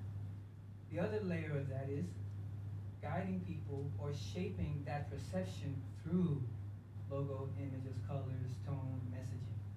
And you mentioned this about having messages. You should have and this goes back to your question, so I'm gonna answer it, but in a kind of a longer way. When you're building out your brand, you need to have about 3 to 5 key messages based upon the story that you want to tell. You have to have an interesting story. Right? It's not just basically I have a brand or product, they don't care about it, they're buying you through the product or service. So when you have these things, you have to make sure that you are executing and guiding the perception based upon how you choose to present yourself. And I mean at every level. From the personal level, how you dress, how you smell, how you speak, how you work a room when you're networking, to what do your images say about your brand. For example, we don't use Shutterstock images or Unsplash images, not because they're bad, but because we're in luxury. And we spend a lot of money on the same images that the biggest super yacht magazines, we buy from the same photographer. Because what I'm saying at a subconscious level is my brand competes with the highest level of publication in the world. You see that? Meaning you've got to spend money sometimes. You do, not always, but you do. And so what that says about me is that when people see the brand or see your brand, right, or see your client's brand, right, they understand just from the visuals and the language how they should deal with you. Key example, they're too expensive. Just by what they see. Just by what they see, what they hear, you know? And you have to think about the fact that the way you put yourself out there as a person, individual, or as an influencer, as a company, has a lot to do with how people determine to what extent they will engage with you and how much they will even be willing to pay you.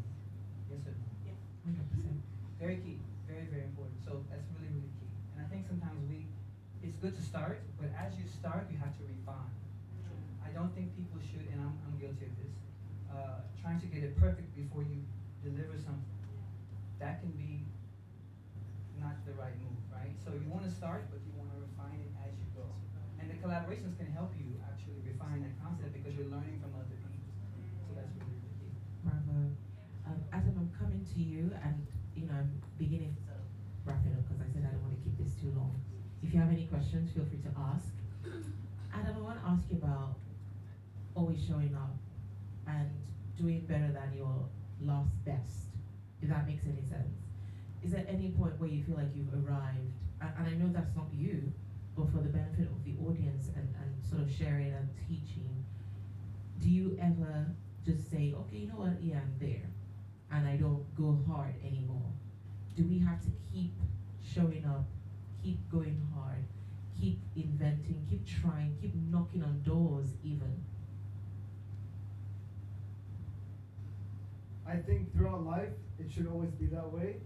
Like, you should always be trying to grow. However, I mean, I take a lot of time off. Like, I'm going like, it's been 3-4 months of grinding, but on the 30th, I'm going to Austria in the mountains. I'm going to be a monk in the mountains. No numbers, no nothing, I'm not going to think about anything. No challenges. No challenges. And maybe it's wrong of me. Maybe I should be just grinding. But for me personally, I think everyone's different. But for me personally, I feel like I need a bit of just time to reset. I don't want to get caught up in the numbers, and I know that so much. But yeah, I think the point where, is there a point where I thought I made it? No, not really.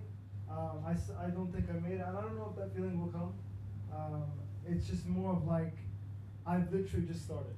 Like a year and a half ago, my content started to get a bit of traction. So I'm still kind of I'm still starting out in the game. One moment that, I have these moments where I'm really, really proud, like when I got the Virgin Radio job when I won that competition. It was like, okay, I have a steady job where at least I don't need to rely on my content for a living, and that way it's more of a passion instead of pressure to work with brands, you know, which I think it can have creators lose that passion, because once money's involved, it can be a bit complicated. That being said, when I'm less worried about making money, more money comes. I think that, I think when you're less, when the abundance kind of mindset, you know, so me getting that radio job allowed me, okay, there's a steady income here. I can now do other things without the constant, you know, pressure. I need to make money meet this month, you know. So yeah, I think if there was a moment, it was getting that Virgin Radio job, but I think I don't, with that moment, I don't think I felt it properly. And I don't know if I will, maybe it's just who I am, but I just feel like there's always the next step. That being said, I'm always grateful, and I'm always, and I thank God every morning. It's like for what I have, and you know, for just being able to breathe when you wake up. You know, a lot of people don't get the opportunity, so it's just, that's for me. For me, every day's a win. But making it, for me, the idea of making it is like there's no more to go. But there is always somewhere else to go. There's always somewhere else to go, and only the living can make content. How about that? All right, I'll ask Delphine one more question, and then we take like parting shots. Tell us about this project that we. Huh? No, the one we discussed before, the book. Ah, okay. The one in the video call. Yeah. Okay. All right. So I have to say so much. So luxury can be quite expensive, and when people come to us, sometimes they say, "Oh, the prices can be up there," and they are. But we also want to offer something to people who maybe just getting started or want to know more but don't have the budget to do that. So we're going to be publishing ebooks on how to do a lot of these things. So ebooks on media outreach, ebooks on different aspects of PR that people can purchase for very, not cheaply, but I mean, it's affordable, right? Because what we don't want people to say, oh, well, your brand does this, but you don't help other people. So, and I've been going back and forth with them about this. We've been going back and forth about this because when you think about luxury, you don't always think about Africa. If I ask you right now if you want to go to luxury vacation, you would say Italy, France, X, Y, and Z, right? You wouldn't say I'm going to go to some other place on the continent. So luxury has always been about things, not experiences. And so now luxury has become more about experiences. And so part of that experience is for us to be able to understand how we can experience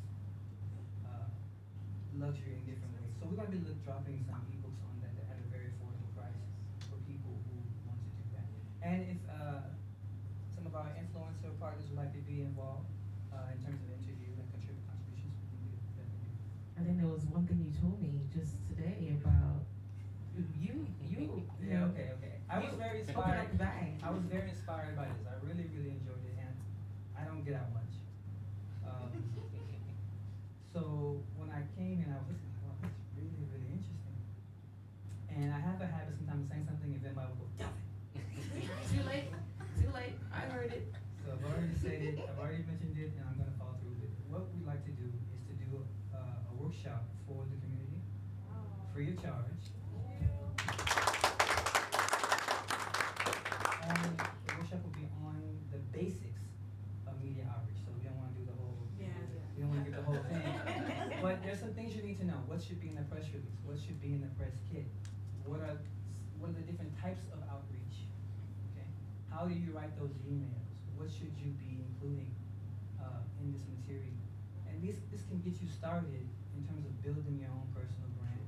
And then as you go, you can tweak it. Some stuff you can keep, sometimes you can leave a little bit. But we like to do a happy workshop on that for free. But there's a condition. There's a condition. Free. One of our ebooks will be for sale, but you will get it for free. But you have to tell other people that you know in your circle to purchase the ebook. Sounds like a fair deal, no? So you get it for free because you're here, and then just promote it. And Promote the evil. Right? That's all you gotta do. good place to clap. Yeah. I thought so. I mean, for me, I was just so touched by that. How that wasn't the plan, literally. But he was like, I love this. I'm going to do this. So thank you so much. Can we say thank you? Thank you. We appreciate that. How many of you want us to do this again and again? Someone said do this monthly. I'm like, hey. My God. But again, the same way we started Road to Success, I know it's 2 years going, definitely we're going to keep this going. We can't do it without your support, so more on that later. Let me take parting shots from our speakers so that we can wrap up this event and go home. So parting shots, we can start from Suren. I want to hear just your final thoughts, your final words. I also want you to speak to this baby we have delivered in this delivery room today. What do you see happening with this idea? Why should we keep going? What could potentially be our future that we can aspire to and work towards as well? So I'll just go back. It's time I met Maya and we shared this, and then she had this in her heart. I said, do it, and this is the done it, right? I worked with influencers for the last 10 years. I've seen people making money. I've seen people growing. I've seen people creating their own brand, their business, and a whole lot. I've seen people going back to their own countries, continuing the same. I have no doubt nothing is limiting you guys to do that. Trust me, nothing. I've seen it. That's what I'm talking from. Point of I've seen it. Yes, fine tuning a bit. Keep hustling. Don't give up. Be passionate. Hold on to that. You know, something's gotta give. Okay, there's gonna break coming in your way. So keep at it. Keep at it. These are just baby steps for your greater future. There are tools. You keep learning. Keep fine-tuning yourself. Build your brand. Learn to tell a story. You will definitely find your audience out there, and definitely, I'm sure from this group itself, we can see entrepreneurs, business people, you know, trust me, millionaires, you know, by billionaires even. So I just want to encourage, this is the platform, keep going and don't give up. Thank you. Can I ask you a question, please? Okay. Yeah, please, regarding telling stories, I always find it difficult to understand when people say learn to tell your story. How do I, or what do I do when I have a story and I have a business? How do I incorporate that? How do I, what does it mean actually to tell your story with, incorporate together with your business or your brand? That answer will take me 2 hours. I will definitely speak to you a little later. It's not about this is me, this is what I do, and all of that. That level of marketing is old. You know, brand. This is that's speak from your heart. That's it. And your audience, your followers will connect with you.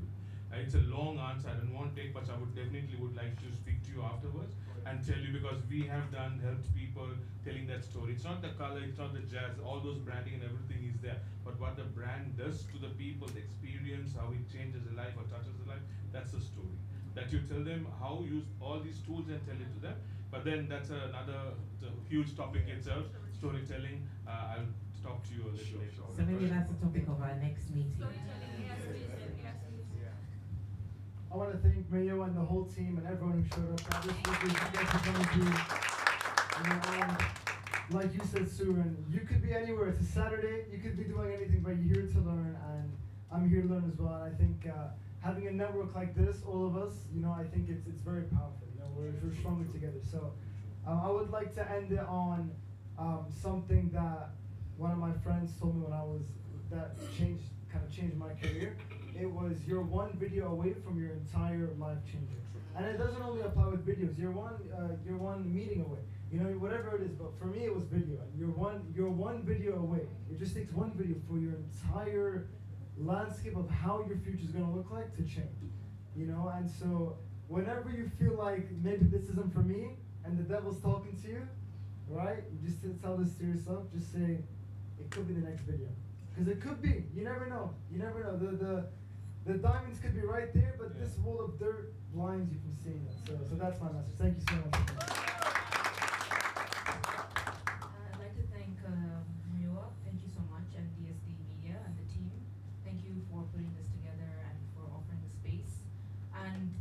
opportunity has been great even for me to see outside the PR lens, because in PR it is easy to get, you know, what's the thing with the blinders? To have blinders on and not see outside the vision. But I'd like to encourage all of you to reach out and to really keep trying, because really your WASTA, your connections is what will open doors for you. So don't forget your network and don't forget connections, because you can't do everything alone. So supporting each other is a big way for all of you to grow together. Thank you. And I'm sure Suren will give you all the details, but learn how to tell your story. Now, what I mean by that is, think about why you started the business. What was the struggle to start that business? Why did you want to start that business? And what were the deep questions you had to ask yourself to see if you really were committed to building that business? That's your story. Yeah? When you tell that story, other people who want to get into the business will resonate with that. People who are already in business, who are way higher than you, will say, yeah, I did that. I went through that. For example, I had to write for some publications for free. No money. No money. Just to get my name in a publication, to send that publication to a big publication so that they would pay me. Yeah? And that's what I had to do, right? And you know how that goes. So that's part of it, but I think that's really important. And that goes for everyone, because everyone has their own story. It has something that resonates with everybody. And when you're able to connect with people on a deep emotional level through your own individual story, not what's crafted for you or not what you read from someone else's story, but your specific way of telling that story. There's nothing like it. It's better than gold. So if you use that, you're gonna refine it. It's gonna go through several editions and revisions. That's okay. But as long as you go through that process, then that's how you learn to tell your story. I encourage everyone to go through that process. Well, everyone. For him, but for everybody. So that's your partner. Yeah, party. Good. Anyway, for me, I just want to say thank you to everyone. There's one more opportunity I'm going to bring up after I've excused the panel. I just want to say thank you to all our panelists, our speakers. Guys, they didn't charge a dime. Not a dime. Not even a you must give me this. And I pride myself on this is the gift that I have. That I'm just blessed with, to meet people, to know people who see beyond how much is in it for me. So that thing you said is stuck in my head. Helping people, helping communities. We'll do something with that. But thank you so much, Suren, Adam, Amaka, Delvin. Wasn't this brilliant? Again, we couldn't have done it without them and without you. It would have just stayed an idea. If nobody showed up, it would have just been an idea. To DSD Media, just want to say thank you so much for giving us your space, for supporting this vision. I came here, the whole place was ready. I didn't have to move a chair. They set it all up, they did everything.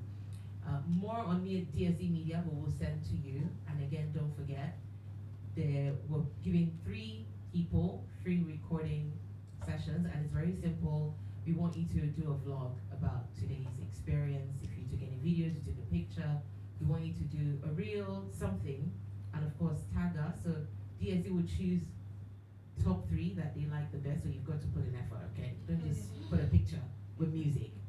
Put in some effort. We want to get the voiceover and all that, and we will select the best 3. We will announce on Monday. Those 3 will get free recording sessions. And then we will also communicate the open day where everybody who's in this room, if you're not in this room, it's not for you. So don't go and tell your friend, okay? Just tell them to attend the next event. But for everyone who's in this room, we will communicate when the open day will be. So it will be open day. You can just book in your own time, come and use the studio as you like. Has this been good? Will you tell others about this? Who is yet to join the NASIO platform? You haven't joined the NASIO platform? Okay, you haven't? Girl, okay, I'll send it to you. Who hasn't subscribed to us on YouTube? Because we're going to get the video as well and put it on YouTube so that, yes, we're going to do that. Who hasn't subscribed on YouTube? What are you waiting for? Listen, what are you waiting for? Again, I like to talk. I'm going to cut it short. I don't want to go. I want to stay in this room, but the baby has got to grow, and that means we've got to leave the delivery room. Thank you so much. Can we give a rounding standing ovation to our panel, all our speakers? Thank you so much. Picture, yes, please. Because personal branding, I have to tell them I was here. Can we get pictures, please? Oh, yes. Where's Madam Alice? I'm here.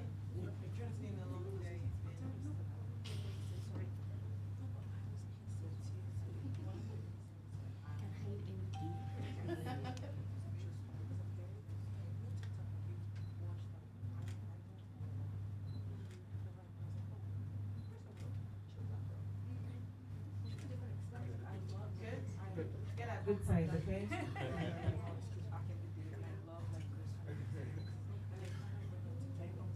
Come closer.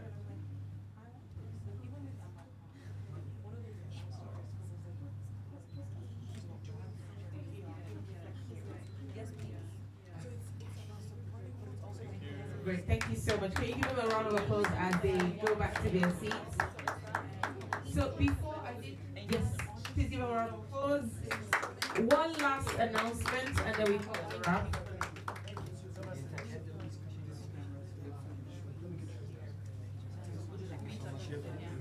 All right, don't go yet, don't go yet. There's one last, oh no, my speakers. There's one last thing we've got to do as a group, but before then, I did mention that, you know, when we thought about this idea, the whole concept was to create something, right? Bring everyone together, and then somehow, some way, become the bridge to opportunities, correct? Yeah. I said that right, guess what? Already, before today, an opportunity already said, I like this, and I'm coming. So I want to invite Grace very quickly. Give her a round of applause. You will hear more about what she's proposing later on, but just so that you can understand that what we're doing will yield results. And people, Amaka said they're looking for us, right? They're looking for us. And if we didn't gather, maybe they wouldn't have found us. So I yield the floor to Grace to just tell us a bit about, you know, what caught our eye with this event and what you see happening going forward. Thank you so much. Everyone. Thank you so much to Lady Mayowa for this opportunity. Thank you, DSD, for having us here.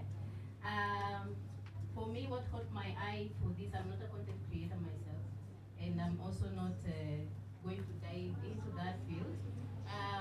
I am in a totally different field where I thought we could work together. This is in the spirit of collaborations, working together, and now I have learned so much here that we are all in this together. We are in different fields, but we all need each other. I am into coffee industry where I'm able to, we are distributing coffee from Uganda. And I thought that this could be a platform where I come and mix with the potential influencers that I will be looking forward to working with in order to preach the gospel. This is some of what we, just a picture of what we are doing and what we stand for, our commitments and the kind of quality we want to bring here. We are a new company, newly opened in Dubai, and when I saw what the Lady Mayowa is doing, I was like, this is the place for me. I need to be here because I need to meet with people like you, because I believe each and everyone has something to offer in order for us to bring these products here. The product is there, the opportunity is there, and now I finally found the person that will link me together with the opportunity, and I thought that is an amazing thing. And I just thought maybe I'll use this opportunity to thank her in front of you and tell her to keep doing the good work she's doing. Thank you so much. And on that note, there's one last thing we've got to do. Not talking, I know. So they want us to, you know, these guys are content creators, and we need this content, so please, bear with us. They want us all to stand and face this camera, right? So maybe we'll do like face the camera and do some, I don't know, African content create. Before I bite myself. African content creators community. Okay. So they want us to stand and face like, you know, I don't know what they're trying to make us do, but I think it'll be fun. So we'll all stand together, then we can take a group photograph. How about that? So what do you want us to do? Do you want to stand on a chair or something? Oh, be seated. People sit here? content creator, the senior people, The senior people. Got it. Senior people, please step forward. So our speakers, please come forward. And then we're all seated. Yeah, please. Can our speakers come back? Please to be seated, yes? Got it. Adam, this is how it works, right? When we're doing the challenges. And then everyone else is seated. Can I ask you to just fill up the chair in front of you? Like, let's not have any empty chairs in front. So let's have all the chairs. So let's all sit, please. We'll have all the time to create the content and exchange numbers. Please make sure there's no empty chair in front of you. Where's Amaka? She's gone. So, please, there's an empty seat here. Can somebody please fill up this seat? Okay. Is it looking the way you want it to look? Got it. Can I squeeze in here? Yeah. I'm a small size. So what are we doing? Are we saying something? Just sitting. Just sitting. No talking? I will take one photo, and after that he will take one. Got it. Where are we looking? First here. Here. Okay. Look in here. Smile. Okay. Good. So we look here. Feels awkward not saying anything. You might not be able to.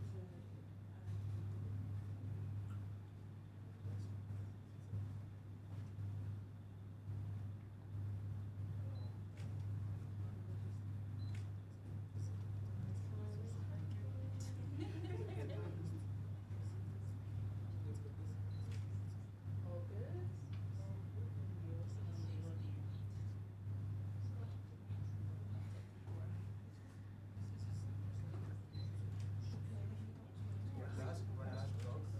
Safety tool.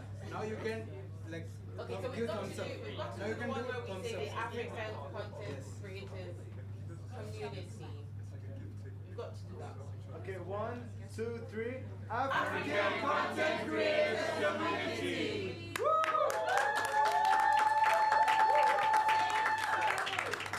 Take two. It's got to be better than that. But we want, I want everybody in the same frame, not like speakers separate, people separate. Everybody, yeah. Everybody. Okay. Yeah. So should we stand Yeah. with them? Yeah, no. Yeah, you can stand. So that you can. Yeah, you can just tell like this. Right? Everyone gets.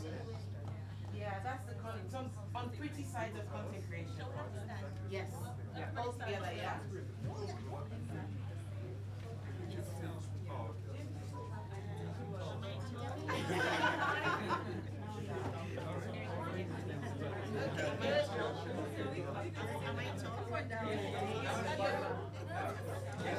What are we saying? African content creators community. Okay, 3, 2, 1. African content creators community.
I don't want